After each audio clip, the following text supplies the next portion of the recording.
Hello and welcome to Slamfire Radio for episode 341, February 13th, 2020. I am one of your hosts, Trevor the Filate. I'm one of the other hosts, Kelly Lynn. I am yet another host, Random Dave. And I'm Adriel, Snowy or something like that. Snowball? I don't know. Close enough. Yeah. The whitest man in podcasting. So white, whitest. you're named Frosty. Oh, yeah, that's the one. There we go. That's the one. I mean, you're not Casper White, No. but you're awful pasty. Mm-hmm. It's from Alberta, so, there's no sun there ever. No beaches. No sun. Just snow. Just It helps oil to and camouflage in. This is basically like a ghillie suit for Alberta. Yeah. Oh, the Albertan ghillie suit. Nice. All I gotta do is take all of these clothes off, and I'm like invisible. Wow. The ultimate predator in the snow. Translucent. Yeah. God. I feel like if I touched you, you'd be squishy. At this point in the year, it would be true. Uh-huh. Yeah, all right. Awesome. All right, so if we're done picking on Adriel's skin condition, let's get into what we did this week in guns. And what we did this week in guns is brought to you by the Calgary Shooting Center, Canada's premier firearms retailer. They got two cool things on the go this week. They have premium. Of course, it's premium. It's at the Calgary Shooting Center. 7.62 by 39. This ammo is non-corrosive, 124 grain. It's a full metal jacket, brass case, boxer primed. Ooh. Buy it by the case, 900 in a case. Keep all the brass. Reload your own non-corrosive 7.62 by 39, or put it away for the boogaloo. I don't know. Hey, I'm not the boss. You do what you want. How much? It's only $250. Really? Yeah. No way. No way. Oh, It's sorry, not that's the $250 rifle. for 900. That's the rifle. That's the cost of the rifle. Dozen boxes. The rifle is $250. The ammo is more. Yeah. Yeah. Pricing not available. Go to the website for the pricing. Well, if I call Joff and say Trevor told me it was $250 on Joff. live radio, If will, you he do hook me up? that, I will probably need to return my Phoenix Redback. So I'm begging you, please don't call G off and pull that one. But I'll tell you what, though, Dave. The Redback if I turn you in. Dave, no. Jeff is waiting for your call, and here's what he wants you to do. This week they have on sale Russian SKSs for $249. If you want blued, if you want matching number, if you want a properly pinned magazine, if you want a spring-loaded firing pin, if you want the Laminate? year. Can I get laminate? No. Can I get that No green laminate. laminate? That weird No. green laminate that some of them were on? No? No. What if they All the have no one in the ones. stack? I just need him to go through all the rifles in the He stack. will go through the boxes for you. Okay. Mhm. You know, let's say there's a particular. Of course, you collect SKSs. Why wouldn't you? You've got a couple. And yeah. you're missing a 54 or you're missing a 1948. He'll find one for you, right? So you call him up, you Fantastic. give him your wish list, Yep. and for $250, he will go and handpick one for you. He'll shoot it too, right? He'll take it to the Make sure test it's range accurate. there, Yep. zero it, maybe shoot a couple groups for me so I can No. see the groups before I buy it. Well, yeah, you're right. He probably would do that for you if you were ordering it online, but if you showed up in person, they would probably actually let you walk onto the range and do it too. Mm-hmm. They'll let you shoot your own, test Yeah. fire it. You know, After I you may spend have. a week getting the Cosmoline out of it. I can shoot Right. the surplus like steel case, No problem. like full metal jacket, It's Calgary or Shooting Center. penetrating. Adriel, this is a $250 gun. Of course, they're going to do all that for you, Thankfully, yeah. I was right? Yeah. asking, yeah. I've probably just cost us our sponsorship Maybe and my Sarah friendship caught with one. Jeff. But this is satire. People on CGN are relentless, and a bunch of other words that I don't want to say because we're live and I don't want to offend any of the young listeners. Man, Jeff put this post on there. SKS Russian, $250. The litany of questions. You swear to God, these people are buying a $2,500 Tika or Sako rifle. You know That's what, though? funny. That is how freaking retail works, man. The Yeah. people buying like a $20,000 rifle are just going to go, how do I get you the money? Thanks for the gun. The guy buying the $100 Cooey is the guy with a list as long as Why do you his gotta say arm. kui? Why do you gotta say kui like that? just To piss just you picking off. a random Cool. cheap firearm. Oh, Owners just a are random- kind of jerks. Kui collectors are not like SKS people. I even called them. I said, No, I "You agree. people." I called them "you SKS people." Yeah, USKS people. Unbelievable, you guys. Pay Don't your you have an 200 SKS? I Or have two? several, but I would never put anybody through all the ridiculous questions that these people did. No. Is it barbecue paint? Kelly, somebody asked if they were used. That was the funniest part. That was the funniest part. How Milsharp? They're Milsharp rifles. You know what military surplus means? Oh Their my goodness! SKSs, when you get it dirty, you throw it aside and you just buy another one. Like you don't Oh. clean these things. You just Those throw days it will be out, over grab soon. another Those one. days will be over soon. It'll Yeah. the price will go up. In the States, those SKSs are worth way more. Oh, for sure, because they can't get them. Yep. And the same will happen to us too. Yep. Yeah, no, there's nothing wrong with the SKS rifle. Before, when I was ignorant, and I'm still ignorant about a lot of things in a lot of ways, but when I was more ignorant than I am today, I didn't like the rifle. And yeah, I tell you why. Because of their cost, a particular segment of the population purchases them. And basically, I judged the rifle the way I judged those people. I saw people who had no range etiquette, who had no, they were just. It always seemed like the guy shooting up stuff at the range who was just. Was shooting with an SKS. Yeah. Yeah. Like, Yeah. Yeah. I so, agree. It's me. Seems like just people that need more mentorship. Yeah. You're not wrong. Mhm. You're not wrong. It's not, but I would just be like, oh, those SKSs are garbage. But yeah, But it's no. the owners, really. Yeah. The rifle's fine. The owners, they need some You're work. like the Grinch. You don't hate Christmas, you just hate people, which is fair. Right? They just have lots of stuff to learn. They have lots of stuff to learn about shooting at a range. It might be their first firearm altogether, and they got that SKS and 1,000 rounds, and they bang those rounds out. I sure do. Mhm. We had a guy So- bring an SKS to a service rifle match, and I think that was probably the first match he'd ever shot. Mhm. And yeah, it depends on The what you last time want it he used for a an blasting SKS? rifle. Oh my god, I'll tell you right now, an SKS at 500 yards with iron sights, you're not hitting a 4-foot. You might hit the berm, maybe. Maybe.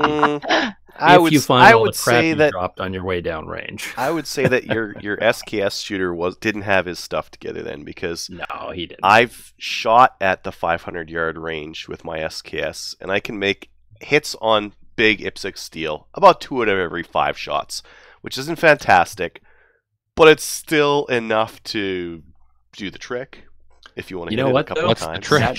the trick? when that dude got a shot in, everybody was cheering. Oh, yeah. I'll give you that. You get that shot in, it was like, woo, you got one in. You gotta hit. Blaze on the chat said SKS for Maple Seed. Yes, I've seen it. The very first Maple Seed I attended. Yep. The gentleman is now an instructor. Kelly, Yep. what's his name? Stanislav. Stan. So Yeah. he has a Russian SKS. He's Russian. He needed to use it for at least one of the MQTs. He did. And It then made he- my day. And then he quickly reverted Switched to back something to else. a 22. Did Yeah, he, but he still did it. It was qualify? He good. did it. No. I mean, No. Of course not. No. Even with a good user, that's a hard gun to No. qualify a Maple Seed with. I'd like to see him try it now. I Yeah. wonder if I could Remember, that was his qualify with first- with an SKS. That was his first should. day. Hmm. We should have an all SKS Maple Seed event. Or like an all Milsurp. Like, hey, SKS, or bring your 303 or your Sticks? your Yeah. Mosin. Sticks had a guy do one in M1 Garand 30.6 and Right, then give and- Stick all the brass. Hmm. Brian Bulvar shot one. He shot one in Lee Enfield. Did he? Wow. Yeah, he did. And Did he's he left-handed qualify? as well. Did Hell you no. qualify with it? Hmm. He reverted back to I think 22 you as gotta well. qualify with it for it to I was count. gonna say, if you shoot 500 rounds at 303, that's an expensive day. Yeah. Yeah, and I don't care who you are. You're going to feel that. Oh yeah. So, all right, let's move into what we did this week in guns. So, we had that snow day on Friday. So I spent my day at Armory DC Gunsmith working on my nephew's Kui 600. We got all the bluing completed. I was actually at the shop there today, reassembling it. I ordered a stock and a trigger guard. The stock has arrived. I was there today stripping the stock, so I'll start to sand and refinish that shortly. It was a very expensive trip to DC Armory because we had a snow day, as you know, which is why I spent the day there and not at work. And when I left, it was bad. But when I tried to come home, it was horrendous. And when I got back, my driveway was plugged with easily 3 feet of snow. So where the plow had gone by, and I wasn't going to drive my fancy pants truck with a plastic bumper through 3 feet of snow. So I parked on the street. Guess where my truck wasn't the next morning? You got towed. $103 later. Mm. And then they didn't even plow where my truck had been. You could see where the plow went around it. To add insult to injury. Yeah, not happy. Plowed around it, then they towed you. Pro move. Yeah, exactly. Nice. Yeah. So did some 1911 refinishing. My STI 1911 Trojan came with what they call a satin finish. So basically the gun sandblasted, not polished. And the bluing was really poor quality for what is now a $2,000 firearm. The finish is not acceptable for that price range of gun. A lot of holster wear and just everyday IPSC wear. So took it in, sandblasted it, and blued it.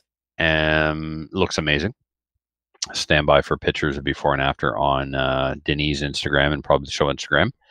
And then my godson Marcel, he basically has alien acid sweat. Whatever he touches corrodes and dies. And so the finish on his Chinesium Nork was starting to come off. So what better finish than Cerakote? So same thing. Yep. Stripped all the parts off here, brought it there, sandblasted it, degreased it, sandblasted it. Man, I forget the order of this so much so that Joey has taken to making fun of me by making signs. First you do this, then you do this. Like it's like sandblast, degrease, heat in the oven, and he posts the signs around first, the shop. Right? Degrease and then sandblast. Yeah. And then heat up. I've watched some YouTube videos of some people refinishing old farm tools. So I'm pro now. Oh, more than perfect. you, who's worked in a gun shop.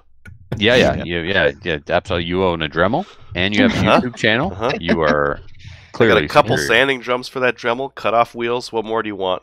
I just got a kit of sanding drums, the rubber drum that the disc goes in a drill or a Dremel.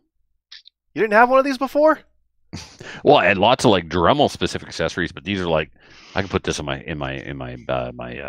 drill press now. Oh, yeah. I see. Mm-hmm. Yeah, when you really got to hog off some material. Mm. So yeah, so that's all I did. I went Friday, Saturday, and again today. Actually, I did a little dry fire before work tonight. I'm having my godson's father-in-law has a Kui 600. The extractor was broke. I obtained a new extractor for it. You think I can get it on? Love, money, sledgehammer, nothing. Man, I can't get that sucker on. That was the last thing I was doing tonight before we got ready for the show, trying to install a Kui 600 extractor onto the bolt. It's the one that's spring steel and it's hooked with 2 claws. It's like a double extractor. Yeah. Yeah, man. It is. I don't know. I don't know. It's not going on. So how did Kui get them on? Carefully. Figure that out. Yeah. I discussed it with Denis, and no, he just pops them on. So I don't get it. I don't get it. But anyway, I'm going to bring it to him, and if we're at the shop, this is where when Joey and I would say, "I need an adult," right? And then he would come supervise and fix it. So, you know he's going to get that on there in half a second, and then make. Now, of course.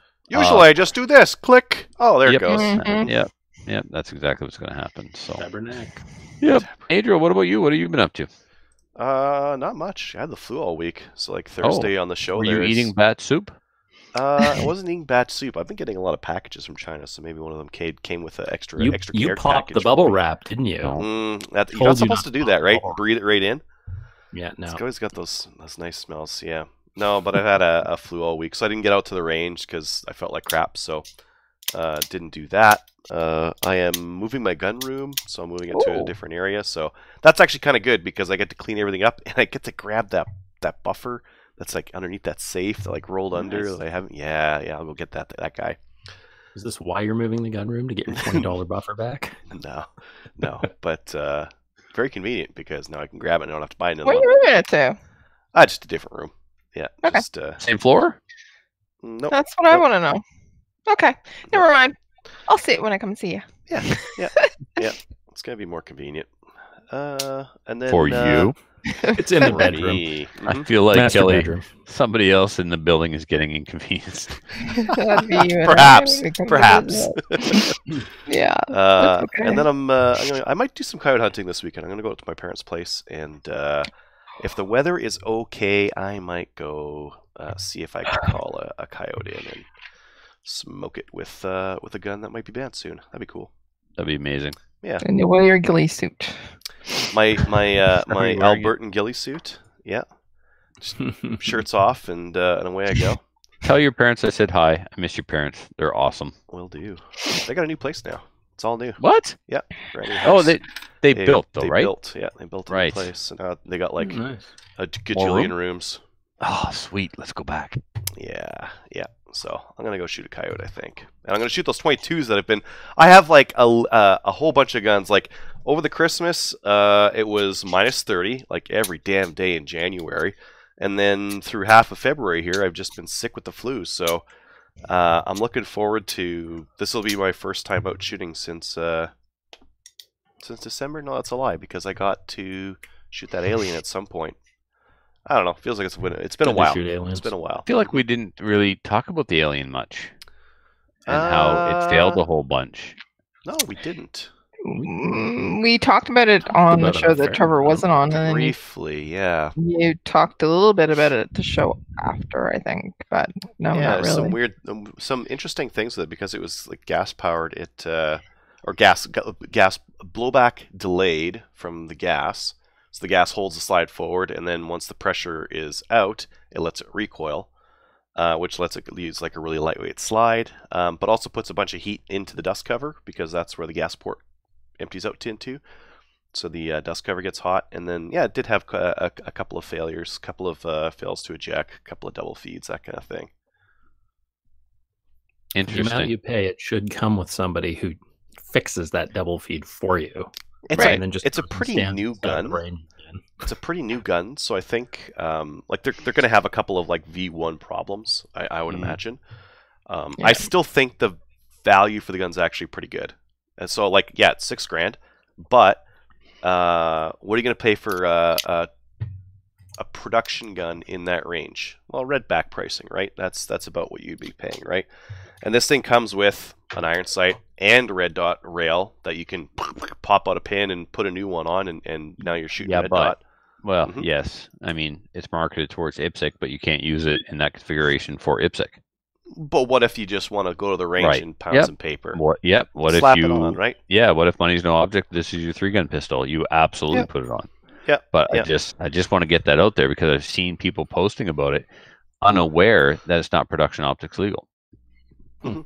Reason being, it doesn't reciprocate with the slide. So to be legal in production optics, it has to be mounted on the slide and move with the slide. Move back. Otherwise, it's open.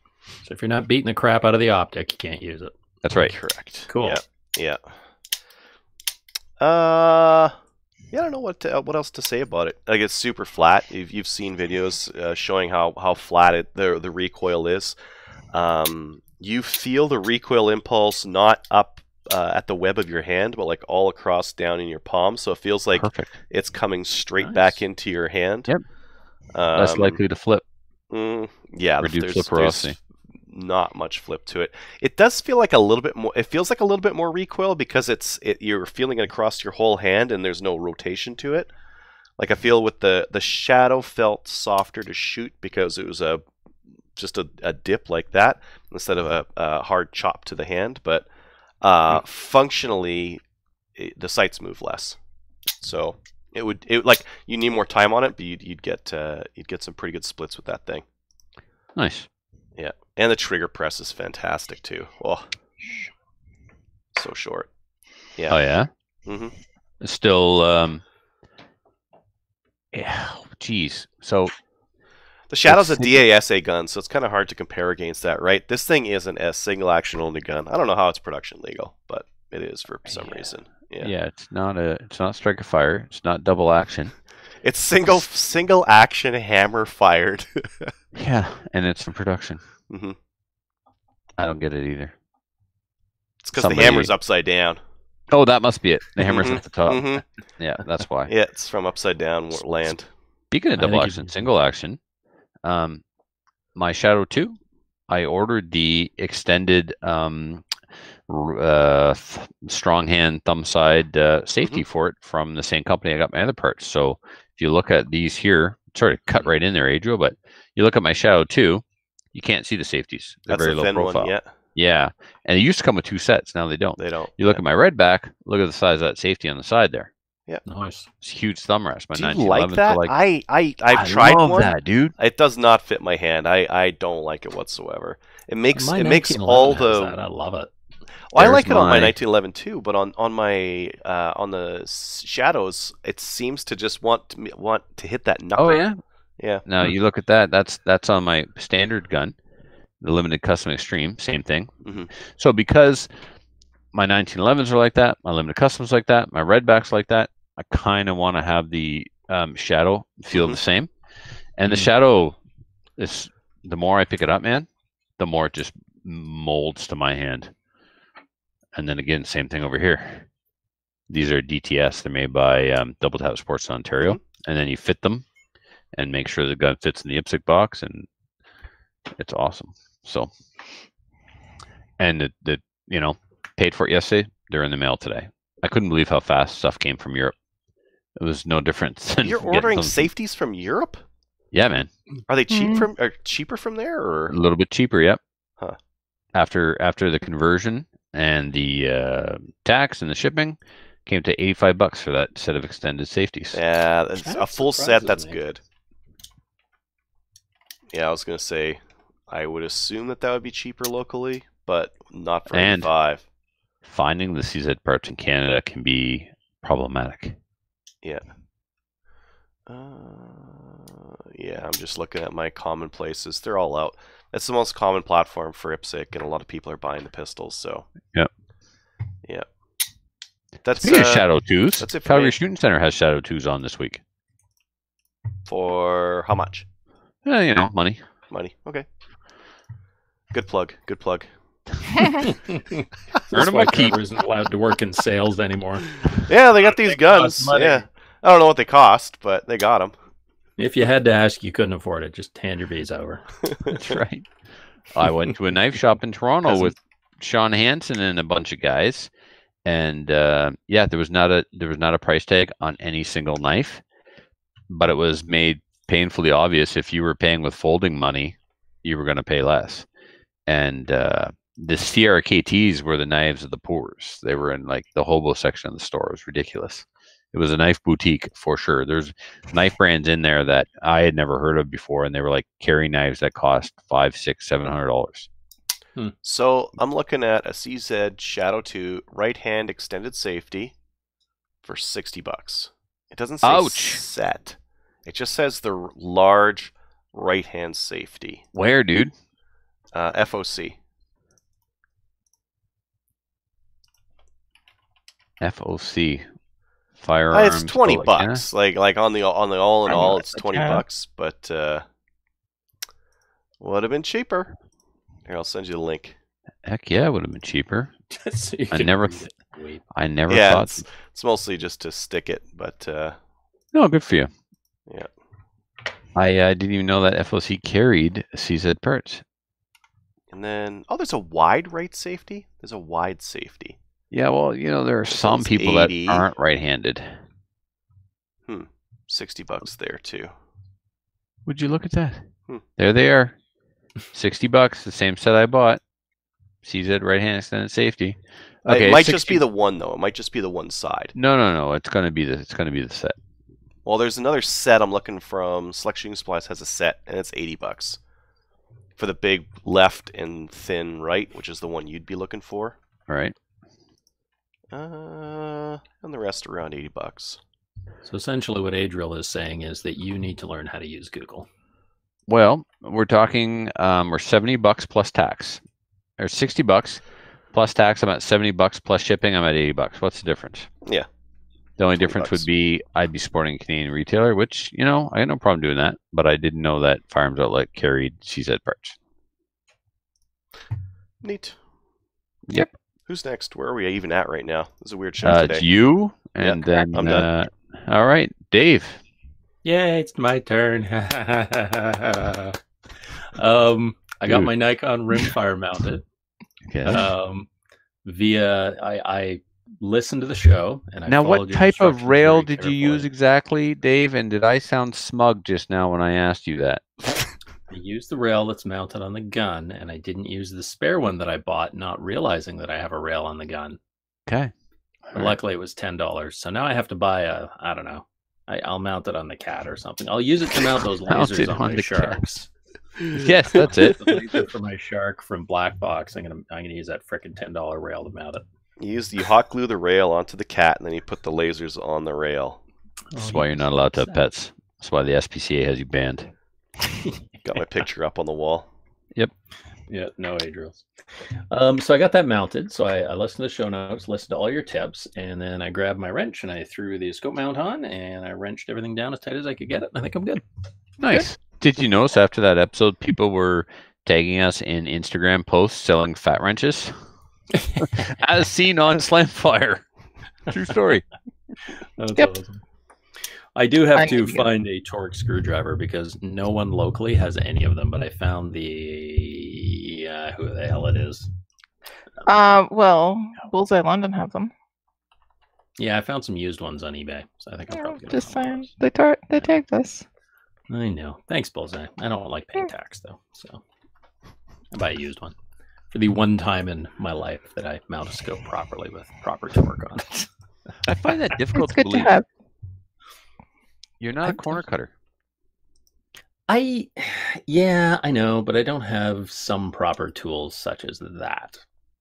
So I shall have to acquire that so that I may not be a corner cutter on my scope mounting. Mm. good. But essentially I tighten it down, tight, but not like, Adriel where I'm hopping up and down on the wrench where it's, jammed into a robot controlled floor vent for leverage. The key is to take your Allen wrench and don't use the long part. Use the thin part, and then turn it until it hurts, until your fingers hurt. That's probably where you should stop. And if nothing bends or twists up, you're not going hard enough. Okay. I didn't buckle the tube, so I think I'm okay. Hey Kelly, question for you. Hey, Dave. What do you think of the BX trigger kits for the They're good. 1022? Because I want a bit better trigger, but I don't really want to spend Timney money on this thing. Yeah, you can actually do the BX trigger, or you can actually switch out some of the parts, like go with some Volquartsen. But BX triggers are good. Yeah, Not it'll bad. work okay. Pro Alright, tip yeah, on like that a- one: if you go bottom Volquartsen, do both hammer and sear. I Yep. did just hammer and left Ruger factory sear, and it's No, you have to do creepy. both. Yeah, Hammer and sear. Okay, And I'll look at that. luckily- thank you. there's a Canadian company who has the Volquartsen sear in stock. Probably Sylvester, but it was somebody else too. Like $50. Mm, So there's Yeah. I have that stuff. So, Maybe consider that rather than swapping out an entire trigger and throwing it in the or garbage. you can buy a Timony trigger, and it's like beautiful. How much are Yeah, they? They it's worth spendy? it, Like- though. 350, 400. Oh, Bendy. Yeah, I have one in mine, and Kyle EX. Kincaid, he was using it on the weekend. He goes, "Ooh!" He goes, "That's right." I'm I going, should "Yeah, just borrow your gun, is what you're saying. no." I can't do that. It's a $400 gun. I can't put a Yeah, but by the time you swap out everything on a 1022, it's like two and a half. Think about how many times you're going to use the trigger too. Every Yeah, time you use Every the time gun. you fire it, hmm every time you When's the fire last- it, you use the trigger. Yeah, when's the last time you used the 1022? Probably use the trigger. A year ago. Drumheller? Yeah. Dave? And when's the No, last wait, time I didn't you use had- it in Drum. Oh, I loaned it out in Drumheller. The last time I used it would have been Restigouche, so 2 years ago. You don't use it that often. Mhm. You've been Yeah. neglecting the gun. It deserves Just- a better trigger. Just swap out some of the parts. Don't get a full trigger. Okay. I like cutting down on waste, so I will talk to you about the little bits I need. Go BDX with the money you save. Get yourself a fat wrench from Bullseye. I'll think about it. Very good. What else did I get? Well, allegedly I found a Tavor allegedly, since it probably might get banned, I'm not going to say that I got one, but allegedly I got a Tavor from someone who was listening. So allegedly someone who is listening, thanks for allegedly selling me a Tavor. Appreciate that. System works. Yeah, it works. And then the only other thing is that the E2341 petition is over 171,849 signatures. So Exactly. if you haven't signed it, go sign it. Yes. And if you sign it, remember to check your email. And your junk mail, just in case. Yeah. Neat. And Yay! that's it. Kelly, what have you been up to, Kelly? I haven't been on in 2 weeks. I know I did something not last week, but the week before. But I don't remember what it was. I went to the range or something. You haven't been on in 2 weeks? I wasn't on last week. No. Oh. Anyway, continue. Shut up. Anyways, but what I did do was I went and got some skeet lessons at the Kingston Skeet and Trap Club, which was awesome. Matt Pomeroy is the president of the club, and he gave us some skeet lessons. When I say us, I meant Kelly Square, because we do everything together. So we went to the club on Wednesday night, not this Wednesday that just happened, but the Wednesday before. And they do night shooting there, which is awesome. And it was really, really cold. But part of it was I felt like an idiot when I went there, for one thing. The reason is because I don't have any shotguns that will necessarily work for skeet. The closest one I have was a Benelli Nova, so I used that 12 gauge, obviously, and it's pretty heavy, and we did a lot of shooting. But when we got there, he said, "Well, one of the things that you have to do is you have to get the shotgun fitted to you." And I went, I feel like such an idiot because I fit people to their rifles all the time, and I never even thought about it. So the Nova doesn't fit me, and I knew that already. So what we had to do was build up the comb, and but not only that, it just doesn't fit me well. So it wasn't great for skeet, but we still had a good time anyways. And Matt was a fantastic instructor as well. One of the things that is kind of counterintuitive as well is the fact that you have to watch clay as opposed to watching the end of your gun. So, but I hit quite a few of them, so I was happy about that.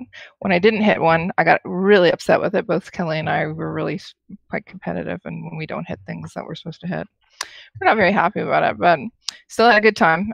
He's asked us to consider coming back as well because it's a smaller club. It's across the street from FRPC. But are you going to get a custom fitted shotgun now? Something with like custom drop and cast and length of pull? Yeah, well, big long Italian name on it no one's ever heard of, and they only made 4 last year. Yeah, the next thing. Yeah. Maybe some custom fitting on things that we've never even heard of. Like, you know what? This thing has like, we need like 5 degrees of English for you and 3 degrees of comb, and then 10 points of drop at the heel, and then 2 points of rise at the butt. And I don't know. That's exactly what we were talking about as well. But we had a good time. We want to go back. We want to make this we kind of actually meet up semi-regularly on Wednesdays, and Wednesdays and Sundays is the only time the skeet club's open. So we're thinking about making it more of a regular thing as well. And if we get some more excellent instruction as well, it means that we're going to hit almost everything. Lead time. That's the one thing that I had issues with, but I think it's one of the reasons is because I only had the one choke that came with the Benelli. I didn't have any other chokes that we could use, and one of the recommendations is if I was going to go and use the Benelli, go get some other chokes for it. So a skeet choke would be more beneficial. I probably would have gotten a lot more clays. So did they recommend another shotgun entirely, or is there like? Well, it's use what you got, but if it don't fit you, go get something else. So on Saturday, I went to SFRC.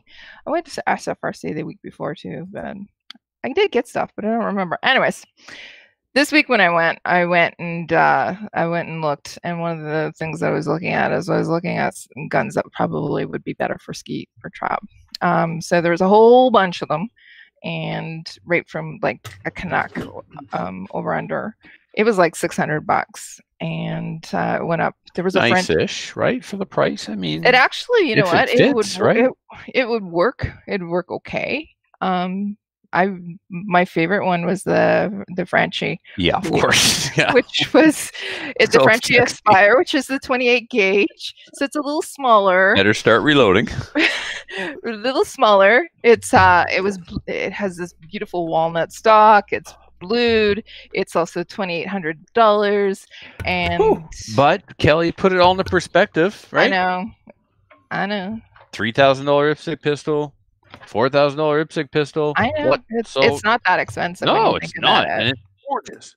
Right. You know what, Kelly? I was at the gun club a while ago, and there were some guys shooting skeet, and this one guy came in with his wife, and they had somewhere pretty close to $50,000 in shotguns in their case. And I'll give you a hint: they had 2 of them. Mm-hmm. Of course, Well, you get back. Yeah, you can do $50,000 of shotgun, but My Easily, friend Emily has her shotgun's $30,000. I probably shouldn't say that. Yeah. Anyways, but Oh my God, I just they're they're Pete, I'm not sure. beautiful shotguns. Now, that is, am I going to? So I really actually started thinking, okay, when can I go? The best thing is the fact that it's on a Wednesday, because I'm going to be in town on Wednesdays every weekend, though, over the next year. Probably I'm not going to be at home, so I won't be there on the weekends. So it just I've been trying to figure out and then I get like SFRC is like my cheers. I go in there, everybody, Kelly, and everybody. And so they're trying to talk me into it. There's also some other ones there too that I don't really want. I said, no, I can't look at those because those were even more expensive and they were even more beautiful. And so they're trying to talk me in. They're doing layaway, and no, resist. I'm trying to think. I'm going, okay, so I have to do, so it's Here we go. $260 for the range membership plus $50 for 10 shoots plus so I'm trying to carry the one, Trevor's looking up guns for you. Yeah. Have you considered a Browning Satori? Yes, I actually looked at one too. $1,000 CGN right now. I know. Yeah, I was looking at that as well. So, but I kept going back to the Frenchie, right? So yeah. $1,000. Much nicer than this. Yeah, I'm looking at a Browning Satori, 3-inch, 28, 12 gauge, 3-inch chamber, 28-inch barrel, 1050 shipped. Yeah. I was also thinking about going on Gun Nut to see what they have as well. But do you want a heavier shotgun for skeet or a lighter shotgun? You probably want that long barrel to get the swing in there, right? Swing and you like that, but I think that I want a gun that's going to fit me, and a little bit longer barrel, but doesn't necessarily have to be longer. Yeah, McClatchy can lay a beaten in around a trap with a 18.5-inch barrel. I've seen it many times. So the one that I was looking at, it had a 23-inch, 23-inch barrel. So, anyways, also saw the new Bergara BXR. It was brand new on the shelf. It has a carbon barrel. It has what's the the rail BXR? already on it.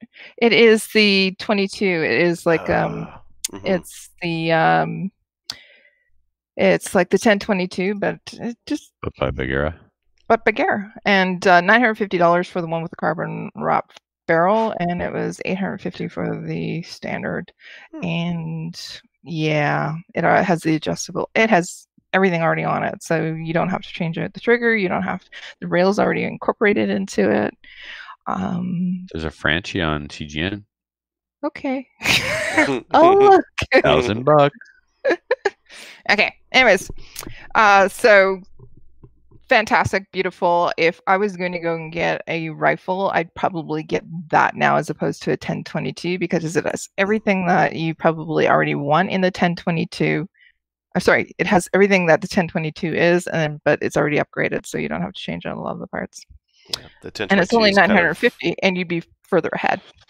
Yeah, the 1022 is like rugged, reliable, but needs like if you want a fine shooting gun, you need more parts. Right. More beta Exactly. parts that More beta. Primera has right in there. Right. And it already has. So the rail that's on it is a 30 MOA rail already. So Oh, 30. Oh, 30. Nice. So go and buy that. 300 yard. Here you come. mm-hmm. Yep. Mm-hmm. So, and it's just starting to get into the country. So I know that I don't know. Does Calgary have it? I don't know. I know that there's a few, like obviously SFRC has it, Bullseye has it. They're starting to get out on the shelves. It was just out that Saturday on the SFRC, so I was one of the first ones to fondle it. I also was talking to a friend of mine, and he was talking to me while we were actually on the recording tonight. So he contacted me. He's near to shooting, and he's upgrading his pistols. He started it with a Smith and Wesson Victory. So he is now upgrading to a 9mm, and he wanted to donate the Smith & Wesson Victory to me so that I can use it for Ladies' Days, because we're always looking for 22 caliber pistol for the Ladies' Days. So I thought that was awesome. He's going to not sell it to me; he's donating it to me. Very So nice. I'm going to be able to do that, take it around to Ladies' Days. I'm just in case we have any listeners, I'm probably going to do some ladies' days. So if you want to send free 22 pistols to me too, I will graciously accept them. You Yeah. lost. All right. Everything's a contest, and Kelly's the first one to be given a gun, as far as I know. No, well, no, I've been given guns. no. but Matthew's not been given a guns. gun. Matthew was given parts. gun parts. He had He to had to assemble buy the himself. receiver. Mm-hmm. Right.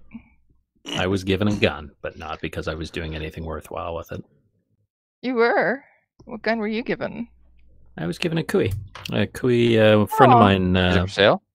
family friend died. Why? Asking for a friend? No, I actually gave it away. So, Oh. Yeah, I had a friend who's just getting into shooting, and he didn't have a gun. Well, I mean, he had a gun that he can't really afford to shoot. So I'm like, here, have a Kui. It's cheap. I was given a gun too, and then traded it with my dad to get the first shotgun I ever fired. But it wasn't like show related. I kind of feel like she's got one up on us here. Mm-hmm. I think so. Good Yeah. on her. You were Good on you. given guns. You got given guns for sponsorship. Yeah, but I didn't get to keep them. I gave them away. Okay. Typhoons. Anyways. I Typhoons. give guns away. That's how nice I am. And other Trevor, I want a gun, give it to him. You did. You're very nice. That's something that, yeah, that's very nice. You And keep then giving back to people, and that's one of the things I really like about you. I don't know if he lost it in the fire or not. Oh yeah, can we talk about all Sure. that goodwill, Trevor, for nothing. This is what you'll Should've learn. helped people. You know why? Like being nice is Why for be suckers. nice? You give a guy a He's gun, just and then gonna- he lights it on loses fire. House fire. Yeah. Yeah. Can you let us know what Right. happened? Did he lose all his guns, or were some of them salvageable? Because Denny was supposed to come back and have a look at them. They're at the shop. Denny hasn't had a chance to officially inspect them yet. Some of them are obviously written off. You can tell by looking at them. Yeah. Some of them we'll see. And then it's a question of playing with the insurance. Does the insurance company want to pay Denny to clean and restore? Well, it's like a vehicle. There comes a point where it's cost prohibitive. You write it off. Well, Yeah. and some of those So- metals, if they've been exposed to like high heat, like Heat. do you trust the temper on that stuff No, anymore? exactly. Yeah. So it's just in the question of safety. Write them off and replace them. That sucks, man. He just got a custom 22 250 built. Sucks. Yeah. One Me handgun's too, probably son. gone. One handgun's probably good. I'm AR. concerned about the sentimental value more than the money value. Can't- Yes, because there are some guns there he's had for a while, Dave. Yeah. Okay. I mean, yeah. So, but the house fire, Kelly, was ruled to be undetermined electrical. Hmm. So yes, electrical. Don't know how exactly it started, but it did start with an electrical problem. He hasn't Mhm. had any upgrades, right? Oh, he had the new panel. Right, but that was on the other end Other of the house side where of the the fire house. didn't start, and that was all certified, licensed, permitted. There's no concern there. That was a concern of mine. I was like, "Holy smokes, you just got your panel done." Was it a hack job? Nope. It was all permitted, certified, Okay, registered. was the rest of the house though permitted, certified, done by a certified? Well, who don't knows? know. He was insured, so it was. It was Anyways. approved, right? So, Yeah. but they're up in the air about whether or not they're going to gut the house and rebuild it up to code, or tear it down and build a fresh one on the foundation. And same You'll thing. never get the smell out of That's the what wood. I'm saying. But they're like, You will oh no, never- Kelly, No, they're so doesn't- off base. They looked at his bed and said, we can clean that. No, no. They're guns. You walk into the room where we store the guns at work, and the room still smells like smoke. And it's not even like they're fabric that, you know what I mean? They're guns, and the room smells like smoke. So can you imagine? You can't clean nothing in that house. No, my dad had a fire, and that's what they said as well. And no, you can't. You have to take everything out, and just, if you can, start with new. Yeah. And That's I what mean, the insurance for. so anyhow.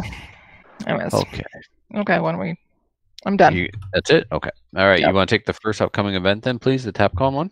Sure. TACCOM 2020. It's going to be September 11th to the 13th. It's the Canadian Pro Gun Podcasters Network. We're going to be in attendance at TACCOM 2020. Your favorite podcasters will be on hand throughout the show, so make sure you stop by the booth and meet your favorites and pick up some of our swag. Or drop by while we're doing our special live broadcast, where we will be talking to event organizers, guest speakers, and vendors about all the new and must-have products. Right now, early bird tickets are on sale.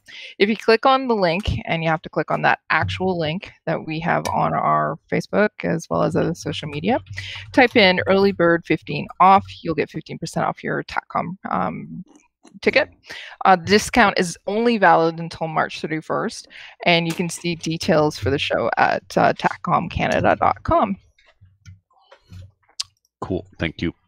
10th Annual Podcast Network Charity Shoot will take place at the Rescue Gun Club, home of the SummerSlam. Saturday, 4th of July. Registration and payment will soon be through Practice Score. Cost $25. The event will be a mini steel challenge match similar to a USPSA steel challenge. So this is shot with a handgun or a PCC rifle or a 22 rifle. There'll be a half round of trap. And then there'll be one bay that'll be open all day for plinking on steel with your handgun, your PCC, or a 22 rifle. It'll be static steel or steel that you can reset from the firing line. I'm hoping that, looking at our schedule of events here, it'll be March. I'm hoping March we will have the mother of Rod Harkwell. Rod Harkwell is the, we should be plugging the charity every time. I can't believe I don't have that in there. It's the Rodney Harkwell Memorial Fund. So this started off as a 3-on-3 tournament in the town of Dalhousie and has since grown into a memorial fund. The funds raised every year go to help support local children who need help accessing medical services outside of our region. So someone needs help to get to the IWK Children's Hospital in Halifax, or they need to leave and go to Ontario. The Rodney Harkwell Memorial Fund helps support a child in our region who needs medical attention. So that's where the money goes. And stay tuned for more details on that and when registration opens, etc. We'll either have Peter Thorne on, the guy who is in charge of it now, or Rodney's mother, or both. Who knows? But I have talked to Peter Thorne, and he has talked to Rodney's mother, and she is willing to come on and tell us all about Rodney and the history of the charity, which I think would just be fantastic. So, perfect. Okay. Next item. Dave, can you see the show notes tonight? I can see the show notes tonight. Would you please grab the intro to PRS one? Yes, March 7th, 2020, for cost of $80. Ken Theisen, very nice fellow of Bullseye, and Ryan McLean, also a nice fellow of KidX Defense, have teamed up to run an introduction to PRS match shooting. Ken and Ryan have been competing in precision rifle, PRS, and F-class for the past 7 years. And they can both very, very, very shoot. They're very shooty. They can very shoot, yes. They can Yes, very they- shoot. They both very shoot. They shoot very well. That too. They do. If you want to use correct grammar. Screw correct grammar. What is this? The internet? The format will consist of all in-class instruction on March 7th at 08:30 till early afternoon.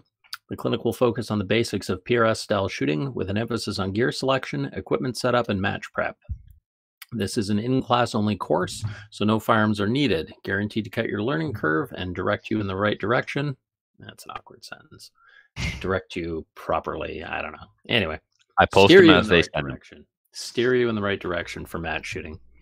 You don't Live like direct? rimfire and centerfire clinic. Shut up. Also available near the end of March as well. Also available near the end of March as well. These guys should get me to rewrite their stuff. Anyway, if interested, please sign up via Practice Score or through the Facebook page, facebook.com/events/ Yeah, we'll put it in the show number. notes. Just I'm search sure we'll for put it. in the Just show search notes. PRS shooting at East Elgin. You'll find it on Learn- Facebook. There's no reason to use links for anything anymore. Just Google it, Facebook Yeah, it, learn or to something. Yeah, it'll come up. It'll be awesome. Oh man. Yep. Excellent. Ken Thank you, Dave. and Ryan are fantastic shooters. That's what Dave was trying to say. Some of the Yeah, best nice shooters in folks. Canada, and they've been on the show, so you know. Yeah. Yeah. Mhm. Right. They 'Cause are? We wouldn't They have are. them on if they We're going to weren't. have Ken back in again, I think. I've asked him to come on to talk about a few things. So Maybe Yeah. we should have him come on to talk about this course specifically and get into more details and stuff. why don't we do that? I love the fact that some people may find this strange, but I love the fact that no gun or shooting is required for this course. Like I used to teach a lot of archery clinics, and a large part of the day, believe it or not, was spent in the classroom Right. because you can learn a lot before you get on the range in the classroom and save a whole bunch of time and money. So I Mhm. understand what they're doing. Don't be turned off by the fact that you're not going to do any shooting. Know that when you start shooting, you'll be farther ahead in time and money. Right. Yep. All right. And if you have any upcoming events that you would like us to list on the show, feel free to send them to us through our email, sunfireradio@gmail.com. And we'll do free copy editing as well. If the copy's no good, we'll comment on it. If you're You terrible, guys- will We critique read you. we read James's emails verbatim, so there was no copy editing here. Okay, only That's if right. Dave reads it. Otherwise, we read it verbatim. Be live critiquing. Man. Live All Nazi right. grammaring here on Slamfire Radio. Free of charge.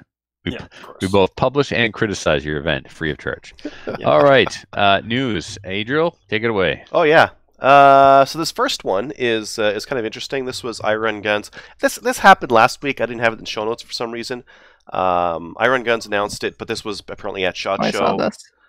Remington has closed DPMS, Bushmaster, Storm Lake, and Tapco, so there's no longer going to be Yep. producing those. What? No, Tapco. Say it What are ain't so. people going to do about their no. SKSs The now? SKS people everywhere are raging right now, throwing things across the This room. is the SKS show, isn't it now? Get a Matador Arms. You're all out of excuses.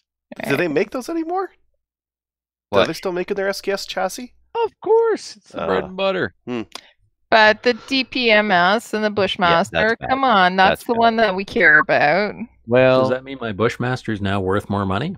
Yes. yes, because it's an original Bushmaster, not a Remington Bushmaster. Exactly. If you want original Bushmaster quality these days, you got to get a Wyndham for those. Real quick.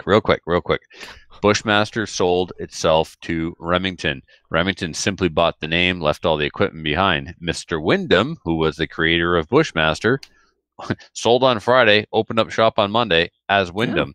So if you want a Bushmaster quality rifle, buy a Wyndham weaponry. It is a Oh. Bushmaster. It's owned by Mr. Wyndham, the former owner of Bushmaster. When Remington bought Bushmaster, all they bought was the name. Okay, there you go. You're welcome. Too bad Remington didn't close Remington. Right? Oh, man. Anything else for news, Adriel? Not on that one. Nope. All right, new gun stuff. I Run Guns.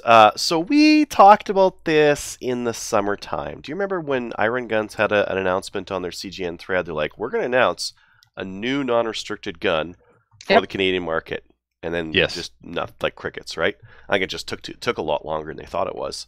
They are now bringing in the Matrix Aerospace M762-D, which is what we talked about them potentially bringing in as one of the ideas, right? It's a semi-automatic 308 AR-10 pattern. Looks like an AR-10. They're bringing in a 308. They're bringing a 6.5 Creedmoor. The 308 is $13.74 US or $18.22 in Canadian, and the 6.5 Creedmoor is $18.89 Canadian. And the 6.5 Creedmoor is stainless, and the other one is not. So we have another non-restricted AR-10 in Canada at under a $2,000. unique price point, I think, because the Stag is a little bit more than this. Is it?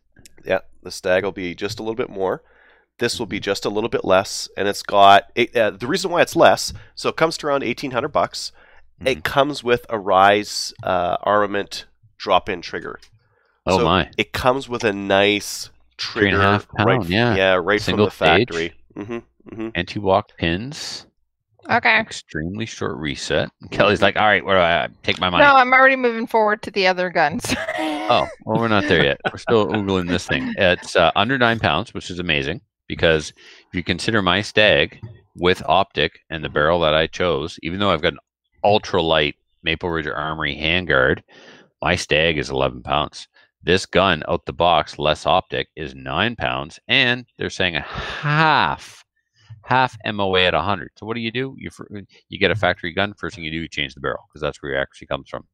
So with this barrel, you get under 9 pounds and half MOA. This is very interesting to me. Yeah, it's got a lot of really nice stuff in it. Surefire brake, which is a nice name brand brake, matched barrel and bolt, ambi charging handle. It's like a nicely kitted out semi-auto 308 from a decent manufacturer. Matrix does like outsourced AR stuff for a lot of the other brands. Interesting. Never heard of them. Comes with an ambi charging handle. Mm-hmm. Or is that other stuff I'm looking at here? Looking at the pictures on their they do. Facebook. No, Wow. So it's got a match grade trigger, ambi charging handle, half MOA out the box, under 9 pounds. This is the 1.5. For the higher price point, it's pretty competitive with the Stag, because the Stag you're getting like a Milsurp trigger, so you replace that, there's $200, and now your Stag is going to be sitting around $2,200, whereas this is 18 something, right? Yeah, my Stag is over 3,000. But you built yours, like right. You picked the components to build it. You're always going to end up more expensive that way. Yep. Yeah, absolutely. But I don't know if I got $1,000 more gun. You know what I mean? I would argue that you did. You don't have a lot of like on this one, you'd probably still change out the stock, right? You'd be like, what is this? Yeah, that stock is horrible. They're always horrible. No one's going to put like a really nice stock on it. The best they'll do is like a CTR or an STR or something like that, right? Yeah, cool. You don't put a nice one on because everybody, if they're going to be that fussy about it, they're going to want something that fits them, and they're going to be fussy about it. Yeah, that's why you put a cheap stock on. Keep the price low. Yeah, because you put an expensive stock on, somebody doesn't like it. So, okay, cool. What else we got? The Ruger American Rimfire long range target. I know. A 22 long range rifle. More of them. Ruger's making one. Interesting. What do you notice about it? It takes a 1022 mag. Yeah. It's got a Accu trigger kind of thing, like yes. It has a rail integrated into the receiver. Yes. What do you notice about the rail? Threaded barrel. Oh, it's more than 20 MOA. Look at that thing. You can see the cant from across the room. I don't actually see what it is. What's it say for the rail on there? I'm just looking. Scope base installed. Okay, thanks. Say. It's also got an adjustable cheek piece, which would that would be really nice. 60-degree bolt throw.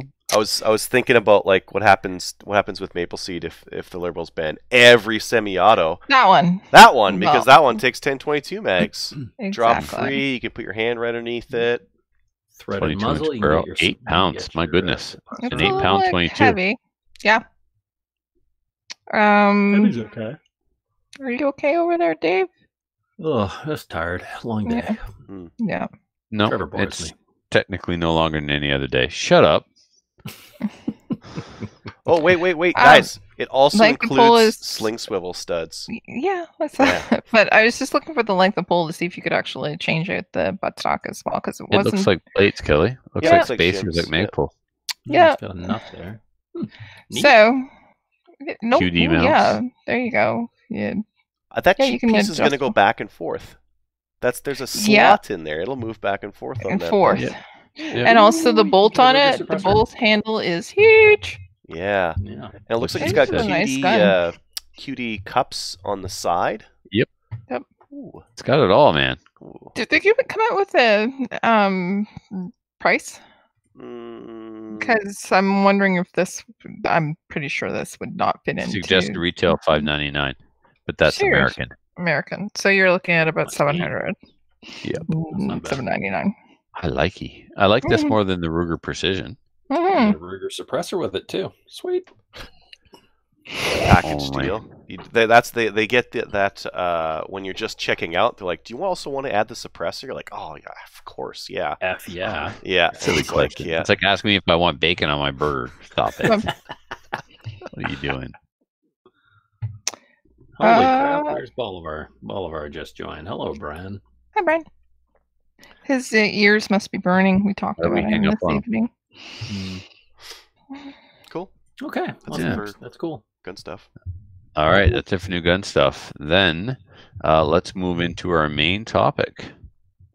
Okay, let's jump into our main topic. This week we have two special guests from Black Box Customs. If you're not familiar, Black Box Customs is a made in Canada company. Black Box Customs. See, it's live. Nothing we can do about it. I'm sorry I messed up your intro. I apologize. Still Devin's fault. Black Box Customs has been providing premium firearm performance services to Canadians since 2014, eliminating the frustration of cross-border shopping. Driven by a passion for competitive shooting and servicing the law enforcement and military community, every day they push themselves to create innovative new products and services. Jay and Devin, welcome to Slamfire Radio, gentlemen. Hello. Thanks for having us, guys. It's our pleasure. Devin, you and I go back. Oh, how far do we go back now? Well, Trevi Cakes. Oh, been a few- you're not. it's been a dude. Oh, It's yeah. been a few Oh, years. yeah. It's actually been. That was always my pet name for Trevor. If you didn't know, it was Trevi Cakes or Trevi Pie. No one knows that. And it's Nope. been 6 years. It's been 6 years, Trevor. I think we've known each other. At least, yeah. So Devin, in another life, was pretty much everything except for the owner of Freedom Ventures. He was the go-to guy there if you needed something from Sean Hansen's business in Halifax, Freedom Ventures. He was the man. He did it all. He handled the retail, the wholesale, dealt with all kinds of wonderful people every day that made him appreciate his job in the retail market, didn't you? I've met a lot of interesting people.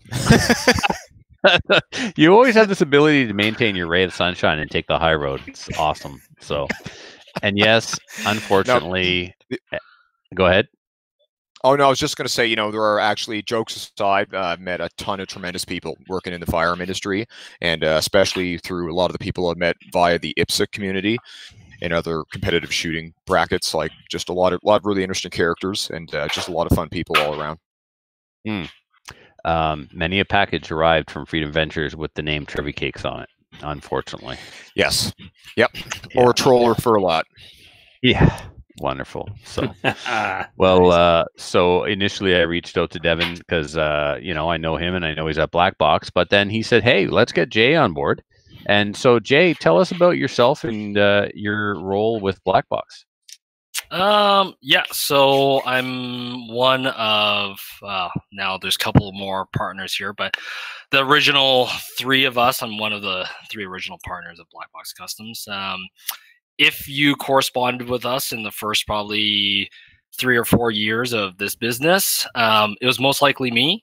But obviously, as you know, as the company grew, we need to take on a little bit more on the admin side and kind of some business development. So that's kind of where I slowly moved to, and that's a big reason why we brought Devin on. We worked with him at a couple other companies before, such as Freedom. Mm-hmm. And honestly, we spent a lot of time on trying to perfect the customer service thing, and it's really hard to find good guys. So we were very hesitant to bring just anybody on when it comes to that. So Devin was kind of like the perfect role for that. So that's kind of like what we're doing now. My role here is just a lot of business development now, just working on different projects and working on the business, not necessarily in the business anymore. So yeah, that's what we're doing. Awesome. So obviously this is a gun show. So Black Box Customs must do something in the firearms industry. What is your main focus? Where did you start, and where are you kind of, because you've expanded, you're not doing what you did 3 years ago. So what is it that you do now? Yeah. So I guess like if you want, we can go through a little bit of the backstory. Absolutely. Yep. Yeah. Start with the backstory. That'd be great. Yeah. Yeah. So kind of the three original partners, which is Vince, Ringo, and I. We started out shooting recreationally, then joined some IDPA. As we shot a little bit more IDPA, we started doing a little bit more IPSC, USPSA, Steel Challenge, and kind of really diving into the competitive shooting world. And you know, obviously, like any other enthusiast, as you do a little bit more competitive shooting, you end up wanting to do more modifications. And what was this? This was probably 6 years ago. 6 years ago, there was honestly there was not a lot of options when it came to some of the work that we were looking for. And let me be more specific. The work we were looking for back then was a lot of polymer firearm services. So stippling, slide milling, so the optic cuts, serrations, you know, pockets, Cerakote work. And the issue we had was, you know, we were just looking across Canada for all these services. And by the time we came to, hey, look, this is the gun I want to build, you had to go through 5 different companies to get it done, and as you know, all the fucking short-term ATTs and all that stuff. So it just became a process, and unfortunately for us, it just wasn't ultra feasible. The timelines were crazy, so we just decided to do it ourselves, and that's how the business started. You know, it was kind of the three of us playing around in our garages, having zero expectation of trying to build a business around these services until, you know, one day we did some of this work. We invested in the equipment, taking guns to the range, shooting them. Word of mouth started to spread. People were looking for this type of work. And actually back then we didn't have like a firearms business license or anything like that. So we just turned away a lot of work. And at some point in time, we turned away enough work that we had to come to a decision of, hey, man, why don't we turn this into a business? So we went down that path. We explored the idea of turning it into a business, which we did. We picked on a couple picked up a couple of dealers. At that point in time, that was the biggest one was Calgary Shooting Center, which helped us a lot at the very, very beginning. Yeah, absolutely. And they were kind of our front end for a little while, and until, you know, business got bigger, we had to expand more dealers, turning it into a full-time job, you know, moving into the space that, you know, we're in right now. And we've been in here for the last 5 years. So it just grew organically every step of the way, even from when we did framework to slide milling to Cerakote. The offerings within those services kept on, you know, evolving and changing. We add more to our catalog every single time. Then customers were asking us for parts, so we started picking up parts. Customers were asking, hey, look, if I'm going to get a gun, you know, sent over there, why don't I just buy the gun from you if you guys sell the guns? So then we became a Glock authorized dealer. We started picking up different brands, and we just kept on evolving the business over the years, and kind of into the thing that it is now, which, you know, we do a little bit of everything. Firearm sales, parts, all the custom work. You know, we're doing a little bit more with law enforcement now, military. You know, we're like a couple of things that kind of fell into our plate. We're working on, you know, accessories for holsters right now, the negative camp plate. That's kind of been a weird project for us. But, you know, like it's being a smaller business like ours, it allows us to make a lot of these kind of quick decisions. And yeah, and you know, in 3 to 4 months' time, we'll be in a new building with a full-on retail and expanding our shop space because we need it. We've outgrown this building, you know, probably a year and a half ago when Devin first came on, which is hard to believe. Oh man, it's been crazy for us. So I don't know. Hopefully that answers a bit of your questions. That's absolutely perfect. That was perfect.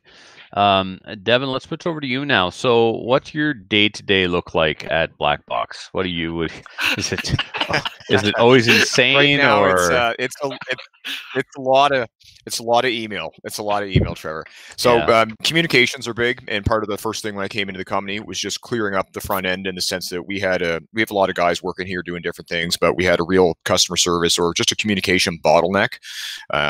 As the business has sort of gotten a lot of interest, you know, we get we could employ somebody full time now, 40 hours a week, just answering emails. It's overwhelming in a lot of cases. So right now we're still working on a lot of communication. So I spend most of my time just trying to correspond with clients, with other businesses in the country. We're doing a little bit of distribution this year. So we're chasing down a few manufacturers, dealing with permits, various bodies, accounts, and purchase. So really, I'm mostly doing a lot of administrative work, which doesn't sound super impressive or exciting, but it's important to support the company, and it allows us to just spend a little more time working on the fun stuff. Not everything that we're good at is exciting. Unfortunately, yes, this is true. I found out my mutant power is answering the phone in a super awesome way, and and sending emails. And I love that you did that with the air quotes, because you were known for answering the phone at Freedom Ventures. It's a super awesome Friday at Freedom Ventures, and I could never tell if you had caller ID or not, or if you just did that for everybody or just me. But you could be completely always. That's It didn't matter what kind of mood you were in. You could not speak to you on the phone and get off the phone in a bad mood, even if I didn't get my way. You're very diplomatic. You tell me to go to hell in such a way I enjoyed the trip. It's a unique skill. You should be proud. It's my mutant power. For the record. Yeah, it's a mutant power. No, you're one of the X-Men, but you never did. You never did tell me to go to hell. So, well, that's fantastic. So, okay, back to you, Jay. Started off mostly slide stippling. That's how you guys kind of, at least from my perspective, and please feel free to correct me, you broke into the industry working on polymer guns, stippling slides. Someone would send you a bone stock factory Glock, and they would get the grip reduction, the finger grooves gone, a really cool stippling job that would come back in a nice black box, right? But we're way there. You go. Devin's holding one up for the viewers. That's and it's there we go. We've got slide cuts on that bad boy. Yeah, the slide's been milled for an optic. Trigger undercut. Very nice. Yeah. Aftermarket trigger, co-witnessing sights. Yeah, so you got the front, the sight in front of the glass, actually. That's cool. Neat. We should let Jay finish, and then then I can do like a full product demo if you want. For sure. Yeah. So Jay, we've gone way beyond slide stippling and finger groove removal. Take me through the progression of the services that you're now offering. Yeah, so our original thought process was, we'll just offer the things that are hard to get in Canada. So as you know, frame stippling, all the frame modification, undercuts, finger groove removal, comic cuts. Nobody was really doing that on a professional level within Canada, and a lot of people were trying to send this into the States to get done, which is, as you know, not extremely viable. Same with milling and same with Cerakote. Our biggest thought process was, hey, look, why don't we do the things that are hard to get done in one place? Just like a bit of a turnkey solution. And then if you wanted to buy aftermarket barrels, triggers, mag wells, that's all stuff that people can source on their own, and this is all things that they can do themselves. What ended up actually happening was people would send us barrels and compensators and optics and their own co-witnessing sites and all this stuff, and doing a lot of parts picking in a sense. And they'd get us to put it together, and we would notice that sometimes, and not always, but sometimes some of the selections didn't work together.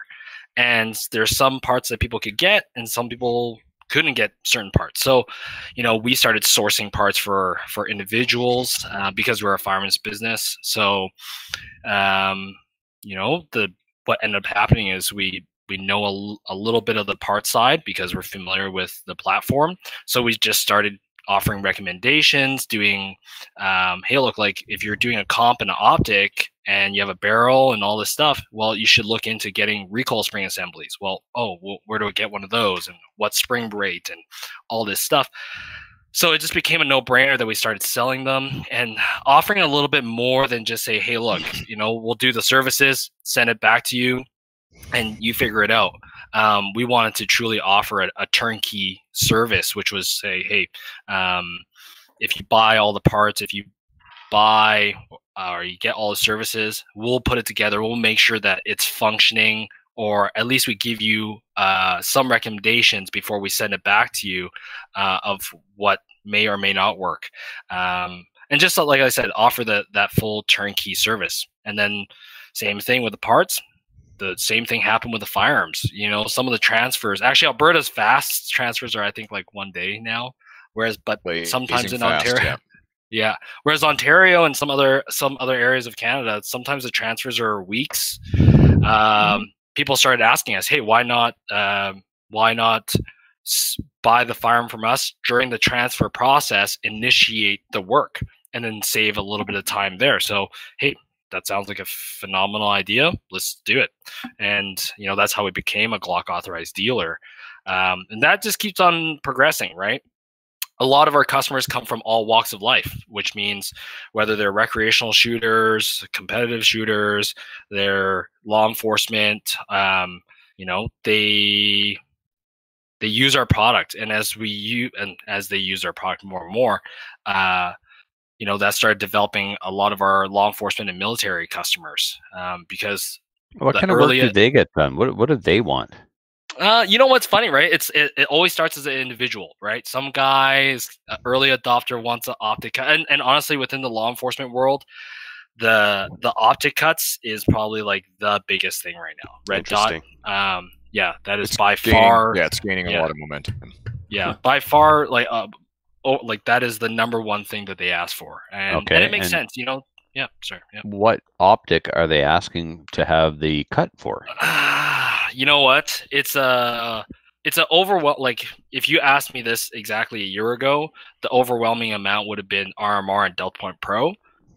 Today, it's a bit of a mixed bag. RMR, Delta Point is still on the top, but there's a lot of there's people looking at other options, whether that's the new Acro that came out or some of the new Holosun products, the 507, 508Ts, and what else? For duty, that's about it right now. There's people looking. What was the Acro one that you mentioned? So the Acro is their fully enclosed mini red dot. So, yeah, it looks like a tank. Right, and people You've like probably it because, seen some bad memes on the internet with it. Yes, yeah, but it's an interesting one, right? Because people like that optic. So if there's snow or water, it doesn't cover the emitter. It doesn't do anything to affect the LED dot. You can, you know, quickly wipe it off. You can, you know, so for law enforcement, that's probably like the biggest draw. However, the profile of the optic is just, unfortunately, rectangular. Very big right now. So, but basically, there's the reviews have been yeah. So, but the reviews on it so far, people kind of like it. The sight picture is small. I think that's my that's my complaint about the RMR. I much rather the SRO. But for duty, I get the RMR. It's a bit smaller, more compact. It's rubber armored, you know.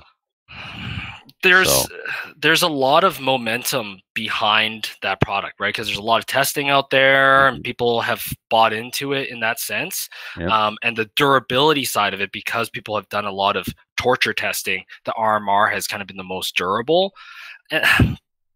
But this is where it gets controversial, right? Like, there are some law enforcement guys that say, "Hey, look, like, your holster or your gun's going to sit in your holster. It's going to be protected, you know, for the vast majority of the time. And, you know, if you impact the optic in a way that could damage it, you know, then you have bigger things to worry about." Some people subscribe to the total opposite of that, you know.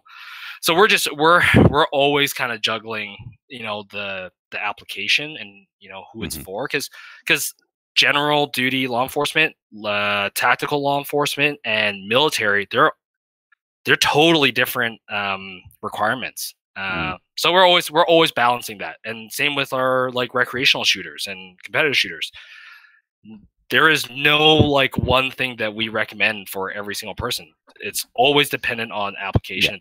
Absolutely. On right. There's so many. First question is, what are you using it for? Yeah.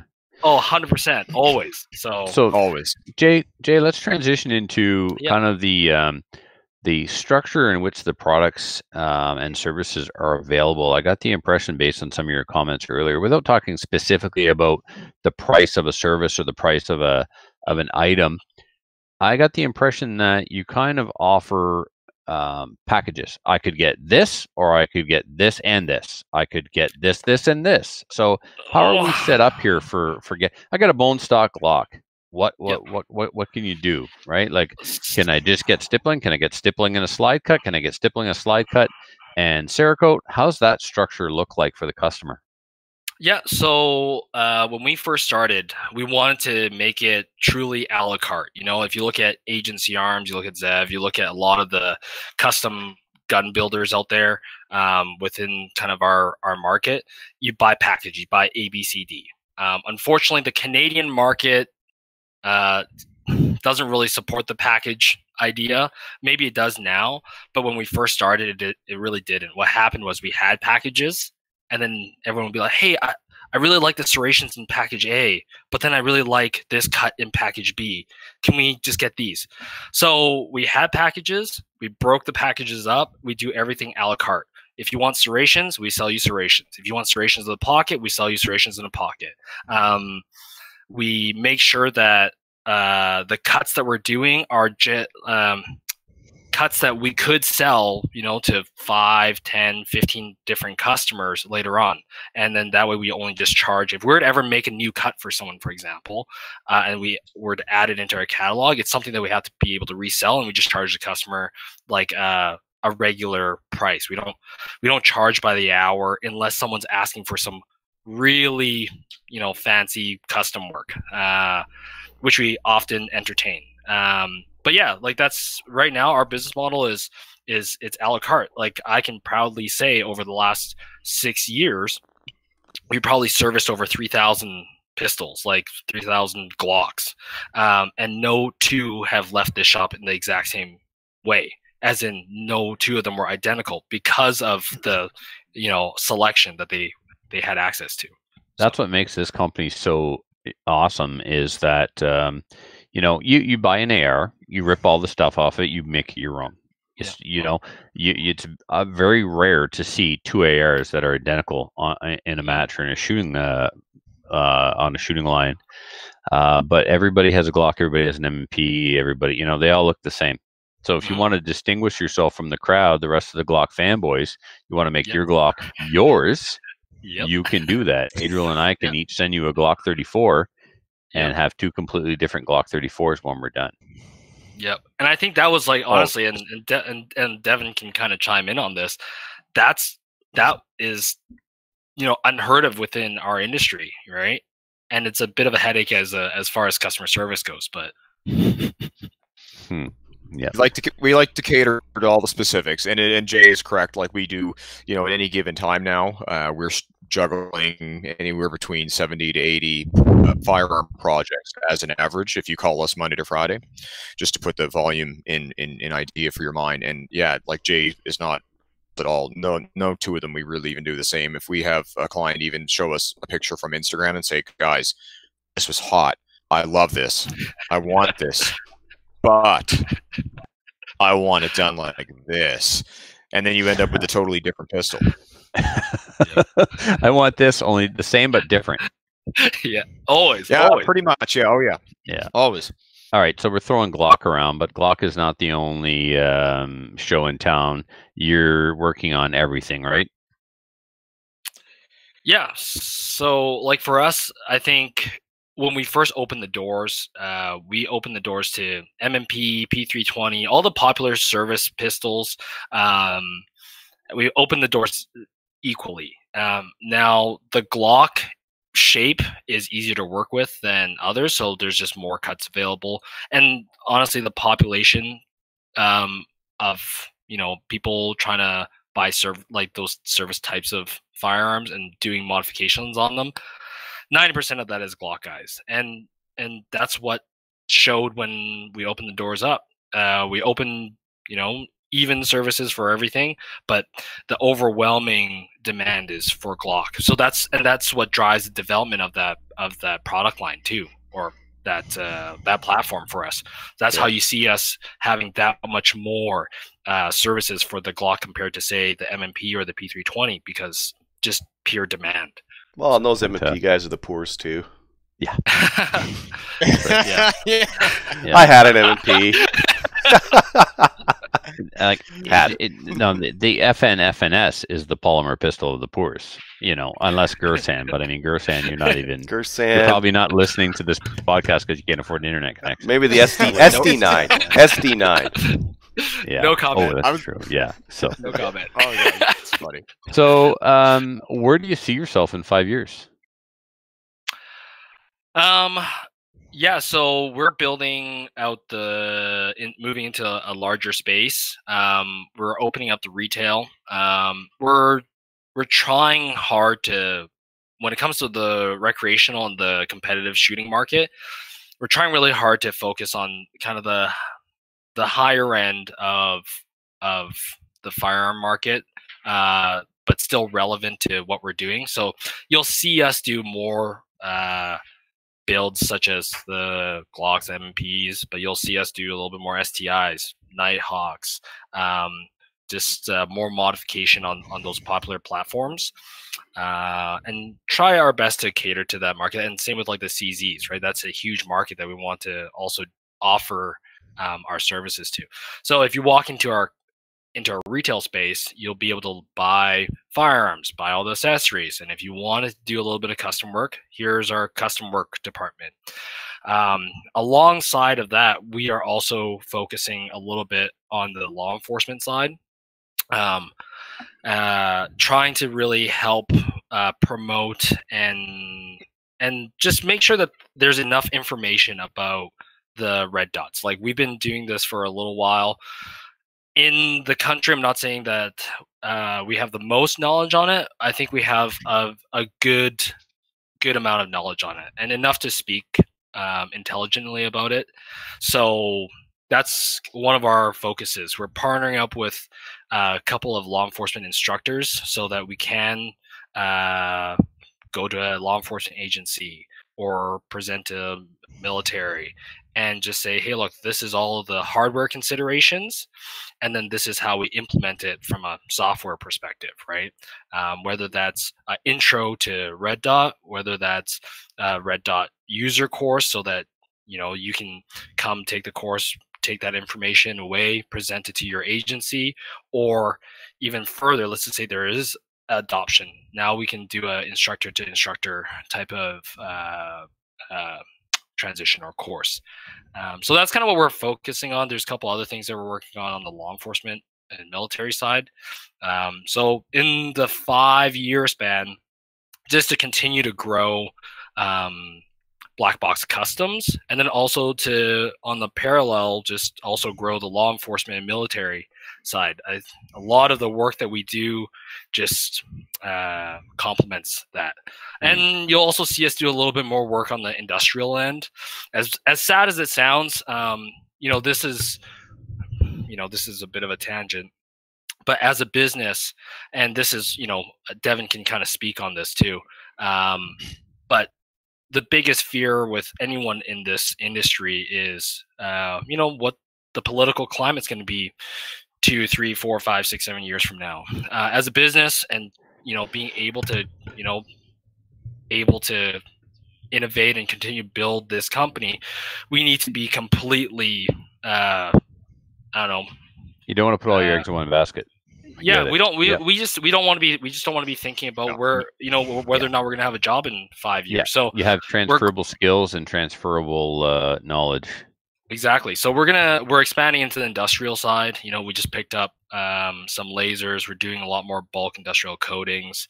So you'll see us do a little bit more of that. Will these lasers be placed on the heads of sharks? You got it. I was about to say, Trevor, I'm working on a shark mount for the laser right now. It's going to be big. Yeah. It's rail, or how would that work? Yeah. It's going to be mil-spec. Yeah, absolutely. Excellent. It's good, Devin, that you can still read my mind. That's good. Yeah. So awesome. Type 2 anodization. That sounds exciting, Jay. Before we wrap it up, I'm going to turn it over to my co-hosts in case they have been sitting on a question that they want to ask that I hadn't thought of. So, guys, is there anything you'd like to ask before we set these fine folks free? Maybe just for our listeners, like what are the main services you guys are offering right now, like main 3, 4 kind of thing? Dev? Yeah, so like anything right now, I could advertise to anybody. If you're interested, basically, in just having a cool paint job on your gun or restoring your gun, we do a lot of Cerakote here, and that's everything from just, like I said, if you have a 30-30 that was left to you by your grandfather and now it's pitted in the safe, we can restore it, make it look nice with Cerakote. If you just want an outstanding paint job to match your jersey, or you like flat dark earth instead of black, maybe you want cool camouflage, we can put Cerakote on pretty much anything. Would you guys be able to Cerakote like a really nice old Kui? Just asking for a friend. Yeah, absolutely. Yeah, we won't do the wood though, but anyway, no, we can definitely do it. Yeah, absolutely. Kui. Yeah. So no, and then as far as handgun guys go, like we're big on optics, right? That was one of our original wheelhouses, and we can put an optic on pretty near any semi-automatic handgun on the market. So if you're interested at all, I used to hear a lot from guys shooting IPSC. They'd call me and they'd say, Devin, I'd love to shoot a red dot, but I don't have $7,000 to shoot open. And there really wasn't a place or anything else they could do with that. You could shoot recreate on the weekends if you wanted. You could get weird frame mounts or various other pistols. But now we can retrofit your existing property and the items you already own that you paid for, or you don't have to buy anything new or exotic. And, again, like Jade mentioned, there's a lot of optics on the market getting a lot of traction. So within that regard, we have price points as low as $300, stretching right up into the, $1,000 if you want. And we can retrofit pistols for production optics or just for shooting as well too. That's big. What's your turnaround time usually on if somebody wanted a Cerakote job or an optics mount? Oh yeah, this is a tough one. So if you've ever done business with us, like a very frequent event in my life is people are like, Devin, what the hell is going on with my gun, right? And they're like wondering. There's a lot of moving parts, and each project is different. There is an idiosyncrasy to each project as we take them on. So right now, depending on the optic, the gun, what we're doing for coatings, there can be a big difference in lead times. We are working, anybody listening in, we've been working really diligently the last calendar year since I've been here to cut lead times down. And we've got some new systems in place that are helping our efficiency slowly as we improve them. But to truly answer your question direct, right now, very simple cuts and simple Cerakote. We get out of the company right now within about 4 weeks. More elaborate jobs would be almost double that. We'd stretch into around 8 weeks. Okay. But again, very basic. If you send us a handgun today, you wanted to cut for an optic and then just a single color on it, we can get it back to you in a month.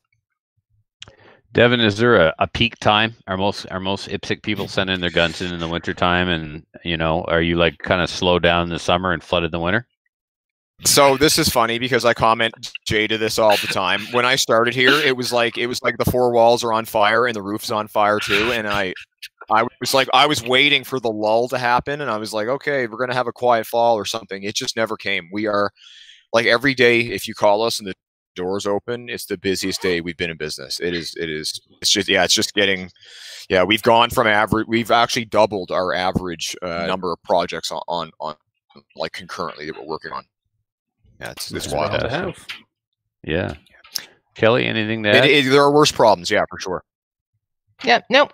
Actually, Dave asked the question I had, so. Oh, very good. Sorry, steal your thunder. One question from listener Blaze in the chat. He's wondering, would it be possible to coat something like a Lee Enfield while keeping the Milsurp look? Cerakote offers have you guys done the wood grain Cerakote yet? Have you seen that? Jay, you should talk about wood grain Cerakote. Okay, so actually, this is going to be an interesting one. So, wood grain Cerakote, we can do just about anything, we can do a lot. The issue comes down to is generally cost, of replicating a certain aesthetic. So the short answer is we can do it. Yeah. Will it look exactly like wood grain? Probably from across the room, yeah. Yeah. And that's actually, where like a laser, for example, comes in handy, because one of the cool functions of the lasers that we're getting is you can do discoloration of the pigment. So you'd be spray one color, and we're still in the early phases of testing this. So please do not quote me on this, but we are playing around with the idea of doing patterns with a laser, and that will allow us to keep costs still a little bit lower, not the same as doing full stencil work, while still being able to get complex patterns on a color. So hopefully that answers a bit of that question. The other So question I'm hearing. The Sorry, other go ahead. question Blaze had was whether or not the metal could be Cerakoted and still look like metal, and if you consider like a satin blued finish compared to certain colors of Cerakote, absolutely. Like when Cerakote's done properly, you can't tell satin bluing from Cerakote, you can't tell anodizing from Cerakote. So I'm sure that's something that you guys could do. Yeah, there's definitely some differences in sheens sometimes at the end of the day. Yeah, the you can't replicate bluing, but yeah, exactly. But we do a lot of, as Devin knows, we do a lot of midnight blue Cerakote for the individuals looking for bluing like coatings, but without the bluing like rusting. yeah, So, exactly. if someone's looking for a color to match a stainless steel, hey, like we Cerakote that all the time. There's over 100 different colors with Cerakote now, and that's actually one of the main reasons why it's probably like the only coating that we apply right now, because it's so versatile. There's so many color options there. It's a technical coating to apply, but applied properly, and it gives us a lot of versatility. So So is there anything that either of you would like to add that I maybe forgot to ask? Can I ask something? Oh, Of course. Are you guys going to be at TACOM? Absolutely. Always. Yeah, you'll see us there in a big way. We just had a small presence this year, but right now I think things are tracking that we're going to have a big show. You're going to have a this bigger year. booth. So, Okay. yeah, absolutely. Nice. So anybody that's going to be around the area this year, make sure you absolutely come by. Anybody that's a fire enthusiast in the country will be there. Make sure you stop by the table and say hi. Okay. Excellent. And Devin's gonna be there this year, so. Yeah, that's right. Yeah, I had like a close miss. Yeah, I broke a lot of hearts this year. I was supposed to be there, and I had an unfortunate personal circumstance that happened last second, so I missed the show. But I will for sure be there in the flesh this year. To all of my fans, he'll be doing autographs.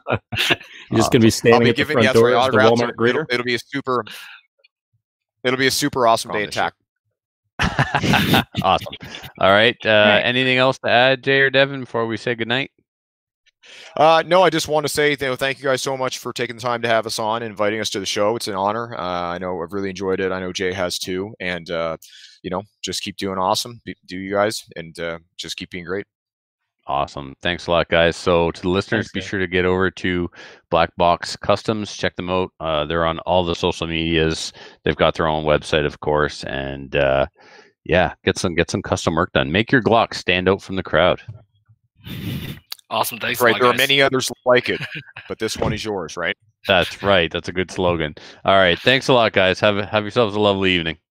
All right. Take care, Thanks, guys. All right. Bye, guys. Bye-bye. Thanks, guys.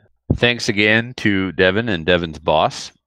We really enjoyed that. That was a lot of fun, and awesome to see Canadian Firearms Company growing in leaps and bounds like that. It's really encouraging. So we should have them back in 5 years to see if they achieved all of those goals. Huh? Mm-hmm. Let's do our listener feedback, which is brought to us by Armory DC Gunsmith. Armory DC Gunsmith, a full-service gunsmith who specializes in putting up with me. Also, firearms refinishing. He offers hot bluing, parkerizing, Cerakote finishes, as well as wood refinishing. And today, he's teaching me wood refinishing. I've worked on wood for him at different stages, but it's my first time doing one right from the word go. It's awesome. Check out his online inventory of new and used guns, firearms accessories, optics, and more at dcgunsmith.ca, on the Instagrams, on the Facebooks as well. First one from Don. Hey guys and Kelly, I've been listening to Trevor talk about his growing collection of nylon 66s. I just missed one. I just missed an Apache Black, the last one I need to round out my color collection. Plus, I found out that every color was made in Canada. It's official. I'm on a Kui Collector's page. I am, but sorry, Don. He's just not. This isn't his letter. Go. Sorry. On a Nylon 66 collectors group, I found out that they were all made in Canada. So I can get 3 colors American made, 3 colors Canadian made. So I need 6 now. So anyway, all right, okay. Where was I? Focus. After my father passed away, I received a Nylon 66 Mohawk 10C. So the 10C stands for, unfortunately, clip. This was a clip fed, not tubular magazine fed. I have been unable to use it as the 10-shot magazine will remain in place or will not remain in place. It does not lock into position and falls out after a couple of shots. I've checked Google and YouTube for a solution, but neither one provides a proper solution. Any ideas? Love the show, Don in Ontario. Well, Don, first thing we got to do is, if you are comfortable, completely disassemble it, find a parts diagram, and compare your parts to those parts. Make sure A, none are missing, B, none are broken. If there are parts broken, 10C is going to be tough. Oh, no, wait. I might have the answer. Yeah, I know they don't feed reliably. They're unreliable. This magazine looks like that one I had on the 581. It's got the little slot that goes in there. He's saying that it won't hold on to the clip? It won't. The magazine's not staying locked into the firearm, as far as, if I am interpreting his email correctly. Same issue on that 581. So yeah, I've got a video on that, and I don't know if it's going to, like, because there's a guide that goes in there. And then you need the guide to go in there, and then the other part like latches over this plastic part. And that, like, there's not very many pictures on this online, but the ones I can see, they look like, I don't know. These pictures aren't very good. I can't tell. Now I'm second guessing myself. So now he's missing a part. Possibly sounds that way. So yeah. Locating parts for the 10C may be tough because there was not as many of them made. That's the same freaking style of mag. It's got that stupid guide that goes in through the top. Where the heck did I order that? There's a place in the States that makes these things now. No. I had to. This is the same magazine. So this one requires a guide to go through the magazine and a little clip that goes over top. I did a video on the Hunting Gear Guy on fixing this mag clip for the 581. It may be the same thing. Take a look at your magazine and see if it's got that guide and clip on it. There you go. Guide. Clip guide. You need a clip guide. And then go watch Adriel's. It's a short video. Right? It's I think your video. I think it'll help. Look, the magazine looks the same, so maybe the problem's the same. I don't know. Yep. Okay. Kelly, you want to take Carson's, please? Oh, great. Thanks. This is from Carson. It says, hey, guys, some thoughts. Trevor, I could hear the smugness in your voice when you asked Random Dave what the difference was between a Weaver 1022 rail and the factory rail. I wasn't even trying. It just happened naturally. Like, I just lucked out. I had no intention of condescending.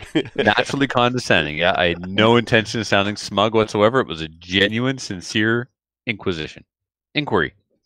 It was still an inquisition as well. Well, now I get to be the smug jackass and tell you there is a difference. The factory rail will also accept grooved receiver rings. Also, Trevor, a BDC 150 is the reticle of your scope. Sorry, you made yourself an easy target. He goes on to say, Adriel, stop being a wuss. It hasn't been that cold here. So apparently Carson is actually from Alberta. And someone should put together a Hanson parody for Kelly. Glock. Glock. Glock, baby. Glock. Okay. All right. Before you move on, I need to clarify something on the scope thing here. Okay. My scope does not have a bullet drop compensating reticle. My scope has bullet drop compensating turrets. The turrets spin. The reticle is a plain duplex, but the what I was referring to about going to 150 or whatever is the cap on the reticle has different yardages on there, and you can turn the cap itself 150 yards, 75 yards, 100 yards. And as we said, well, in this case, it's for ammo that will do between 1,200 and 1,300 feet per second. So, So you'd it's have to do bullet some drop compensated on the turret. correct. I do not have a 150 BDC reticle. It's got nothing to do with the reticle, so I didn't explain that clearly last week. So, okay, Glock. Let's move on. Okay. I don't remember that Glock thing. Well, it's because I had a brain fart and I couldn't remember. I went, Glock. Ah. Yeah. Dave. Do you want me to continue needs to reading? finish. I'm sorry, Kelly. I thought you were done. No, he's Oh, got a long email. Oh, All right. My bad. He says, with DUC, which is Ducks Unlimited Canada, and other organizations, I think we should be careful about how much we expect them to step up for us. If we get too upset with everyone, it could drive away potential future allies. Now, as you guys pointed out, maybe we need to consider what organizations we want to support. Red flag laws change. What the F is wrong with you guys? He's got some opinions, you know. You're opposed to due process of law being used. You'd rather that someone could call in a BS complaint and have someone's property legally stolen from them. Yes, doctors for dumbassery. Oh, I should have edited that too. No, not at all. Perfect. About guns is ridiculously wrong about this, but this is a good thing for gun owners. What's a good thing for gun owners? The red flag laws that they're putting in? Yeah. Why? It's redundant is what it is, but yeah, and they said that in Parliament over and over that these things already existed. What are you doing? Oh man, Rod personally. just did a video on, I can't remember which TV station, and he said his bit, which was like, yeah, we kind of already have this in place, so what's the point of this thing? What's the point of having this thing? And and the doctor got on, and one thing he mentioned, and this was like, this didn't really sit right with me. He was saying, well, if someone's in danger to themselves, if someone's a real threat to themselves or someone else, we call it in because that's worth calling in for. But if they're not a threat and there's no issue, we can't call the police otherwise because it's an issue of confidentiality. So we want why that, would you? And we want that restriction taken off.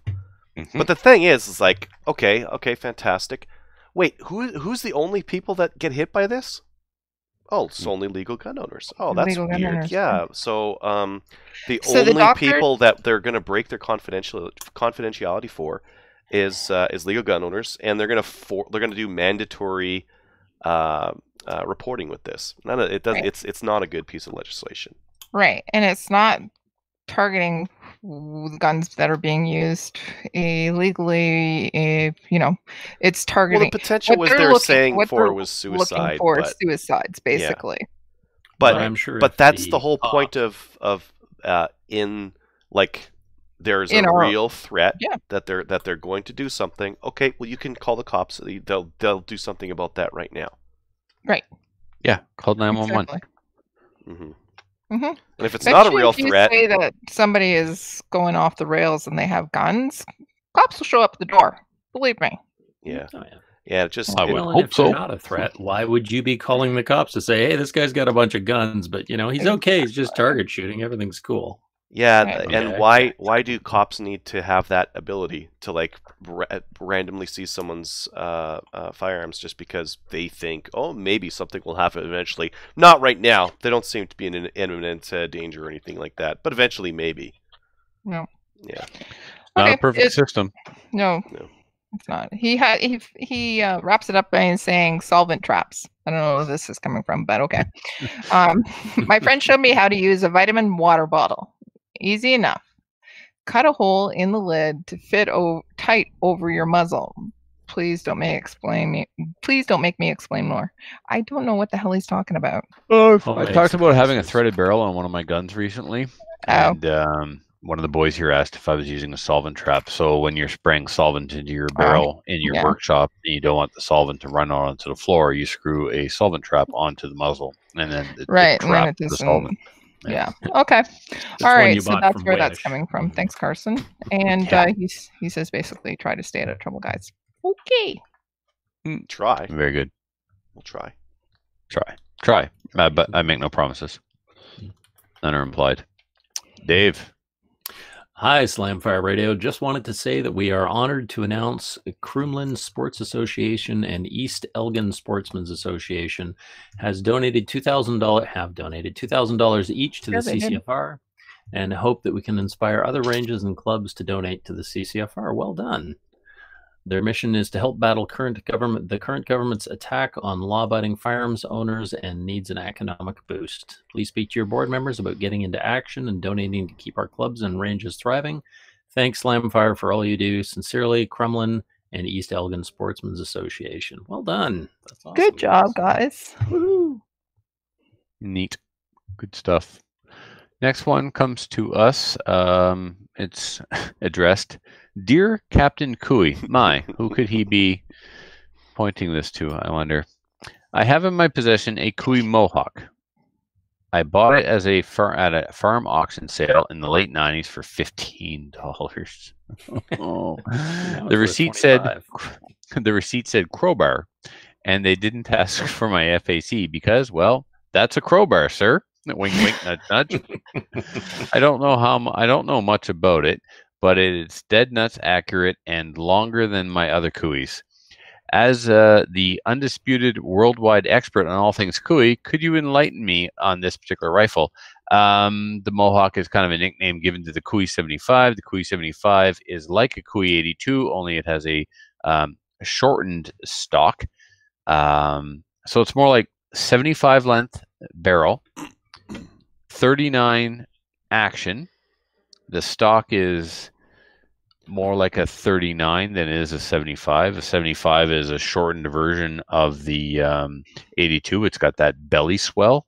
The Mohawk 75 does not. So it's a 75, but with a different stock than So for those of us who don't speak like Cooey code, like, is this a shotgun or 22? Like, what the heck Oh, are we even very talking good. about here? So it is a, thank you, Adriel.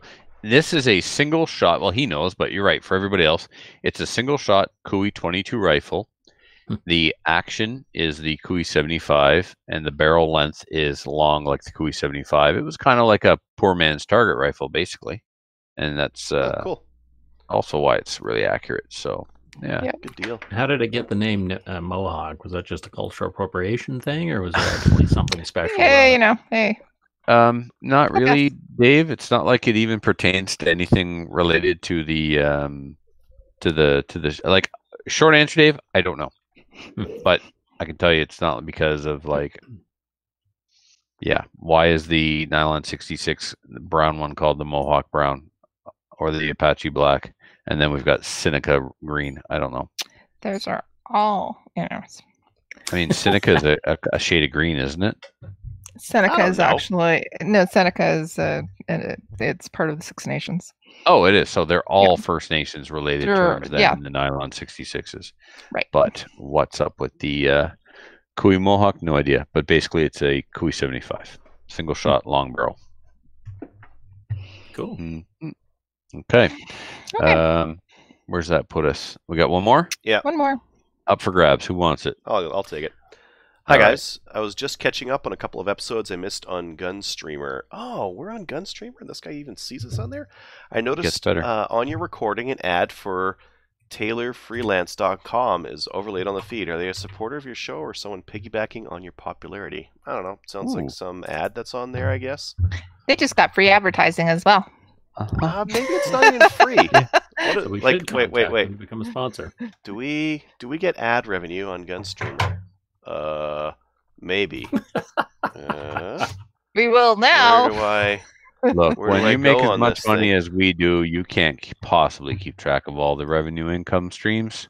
Oh, there's like 20 views per episode. So yeah, we're definitely going to be in the big bucks here. Tyler Yeah. Freelance is a guy out of the States, so I don't think Yeah. he's sponsoring us, but maybe he should be. It's probably some advertisement thing they do on Taylor Yeah. Freeland. Yeah, Yeah. and I forgot the password to log in, so I can't check it anyways. Well, thanks to Casper for that, to making sure that we're not getting ripped off. So, if there's if you would like to give us a new nickname, point out that we're missing out on revenue streams, or just tell us what you've been up to, you can do so by sending an email to slamfireradio@gmail.com. Shout outs. I have a couple. I actually forgot last week to mention this, but my nephew has a buddy, young guy about his age, who is a member of the Rescuers Gun Club. He's getting into guns. He's a gunaholic. He's excited about all things guns. Got an M&P, and my nephew asked if he could come over and. I don't remember if my nephew asked, or I think actually I offered. I told my nephew to, hey, feel free to bring him over if he's into guns. He might like to take a look at some of my stuff. And so they did that. They came over and they looked at some of the stuff, and it was kind of cool to meet him. And yeah, he's all about growing and promoting. He's asking about the guest policy at the Rescuers Gun Club and how many people can he take and how often and all that stuff, because he wants to expose more people to firearms. So it's nice to get these young guys in, right? Not these old guys that have had guns forever. It's new guys that are going through the process, getting the licenses, understanding what's at risk, and So, and you were right, Adriel. I more than over prepared my nephew. He hardly did, He must have been really bored. Did they let you play on the phone, like, obviously in those? I don't know, but he did text me in the middle and basically said something along the lines of "you're right," like, or no, he sent me a text, and that's such an inappropriate term. I don't want to use it, but he's only repeating what I said, so it's not his fault. But anyway, he assured me that he was mentally sound. How's that? Because he passed one part with like a 96 or something. So anyway, yeah, it's pretty exciting. And so this is also, he can inherit his grandfather, my father's Cooey 600 that I'm in the process of restoring. It occurred to me after I started that I never bothered to ask him if he wanted it restored or not. It was just in such poor condition, and I thought, oh man, okay, my dad gave it to him. My contribution will be to restore it, make it new. So he's turns out he's like, about what happened? Yeah, it's possible I have ADD and get ahead of myself sometimes, but what are you gonna do? And Derek Merriweather, you son of a gun. We're talking about me ordering Shadow safeties from Europe, and he's like, dude, I just would have given you my set. I don't use them. Thanks for that. Thanks for that, Derek. You should have been listening last week when I was complaining about needing them. Huh? Where were you then? I'll take them. Dave, do you need some? No, but I'll take free gun parts. They don't fit a Shadow one. What? That's garbage. Yeah. I know. I've had Shadow 2 extend safeties on a Shadow 1. They don't fit. So okay. I think the moral of the story is to buy gun parts after the show. Announce on the show that you're buying a gun part, and then wait for someone to intercept you and say, whoa, I've got that part for me. That would work if I was patient. Yeah. Oh, speaking of you, Dave, I've got all your So if everything goes according to plan, your stuff will go in the mail tomorrow. I also have to send some stuff to IBI, so yeah, hopefully I'll have your stuff in the mail tomorrow. Awesome, thanks, man. No problem. Sorry for the wait, but somebody died in the middle of it and stuff. So yeah, and I never order anything from anyone when I'm in any hurry. It's funny, I'll send a gun off for something, and then like 4 months later, I'll call them. I'm like, yeah, is this ready? And they're like, no, not ready. And I'm like, whatever. Let me know when it's done. I don't care. You'll always be at the bottom of the pile that way, buddy. I know. Okay. I'm not terribly upset about anything. There's nothing wrong with that. That's how it is. Who's next? I have one. Adriel, do you have one though? Nope. Go ahead. Okay. So totally forgot to do this during my What I Did in Guns Bad. So I'm going to give a shout out right now to all the IATs, especially Kelly and Kyle for coming out this weekend out to the Kincaid Ranch for the IIT boot camp that we had all weekend. We had a fantastic time. We got to shoot on Sunday afternoon for a few hours as well, and had some really, really engaged instructors doing points of instruction. Had a great time. And I just wanted to say thank you to everybody for coming out, but especially Kelly and Kyle for hosting us. They're fantastic hosts. Dave? Nice. I'd like to thank Bullseye London for selling me a torque wrench set. So. Wonderful. I just ordered that during the show, so Kelly guilted me into it. So there you go. Good. Well, they were actually watching, and I think they thanked Kelly for bringing it up. They did. So I'm like, I've got to kind of go get one at that point. So thank you, Bullseye. I look forward to being able to torque my. It's Rick Woods and it's Ken Thiessen. So come on. Yeah, they're good people. They're good people. Yeah, happy to support good people. I miss French. And Me too. yeah. Hello to Bolivar, who's listening, and hey to Al, whom I see listening as well. Dave Eisel's dad, one of the nicest folks. I Oh haven't yet yeah, met. yeah. He super came nice to the guy. charity shoot. He's awesome. Yeah. Oh yeah. I In have met him, Rusticus, no less. Yeah. Yep. I think he Cool dude. and Dave came over to eat lobster. You remember They that, did. Kelly? They did. Okay. Yeah, they cool. did. Excellent. They He's raised a good son there, Dave. Dave is a super nice guy. You ever run into him on the range? Right? David He's is a awesome dude. fantastic person, actually. I really like him. Hangs out with some questionable individuals over there at Canadian Patriot Podcast, but I'm not going to hold that against him. No, he's a good guy. Fantastic. Did a few of the Meaford shoots with him as well. So Sweet.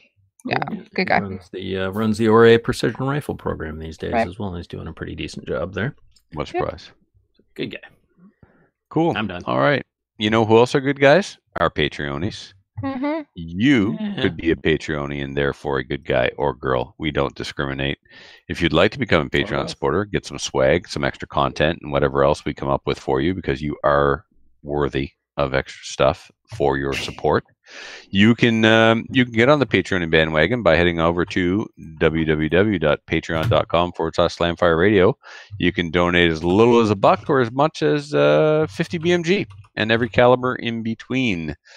Something else you can do to support the show is head on over to Cabela's through us. There's a link on our page. You're going anyway, stop by Slamfire Radio first, click on the link, it'll take you to Cabela's, and we'll get a little proceed from your sale. So that helps keep the lights on here at Slamfire Radio Studios, and the fuel in the jet and the helicopter rental hangar is not cheap. You know, these things are, well, we're worth it.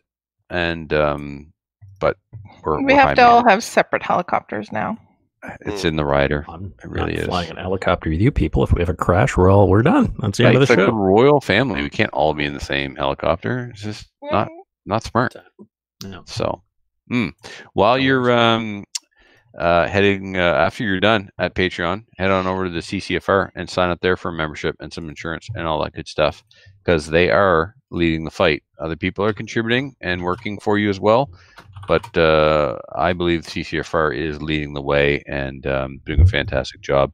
Government lobbyists. We have a registered lobbyist who's on the Hill working hard for you. We actually have access to politicians. So, also, you can check us out on Gun Owners of Canada. It's an awesome Canadian gun website forum where you can buy and sell stuff and keep track of what we're doing over there, communicate with us over there. Like us on Facebook. We're at 2,342 as of today. Until next week, everybody, keep your black boxes custom. Sure. Stick on the ice or something. Black box is Yeah. custom. Black Yeah. box on the ice. Keep your black stick in a box on the ice. I don't know. That's just not off the rails. Anyway.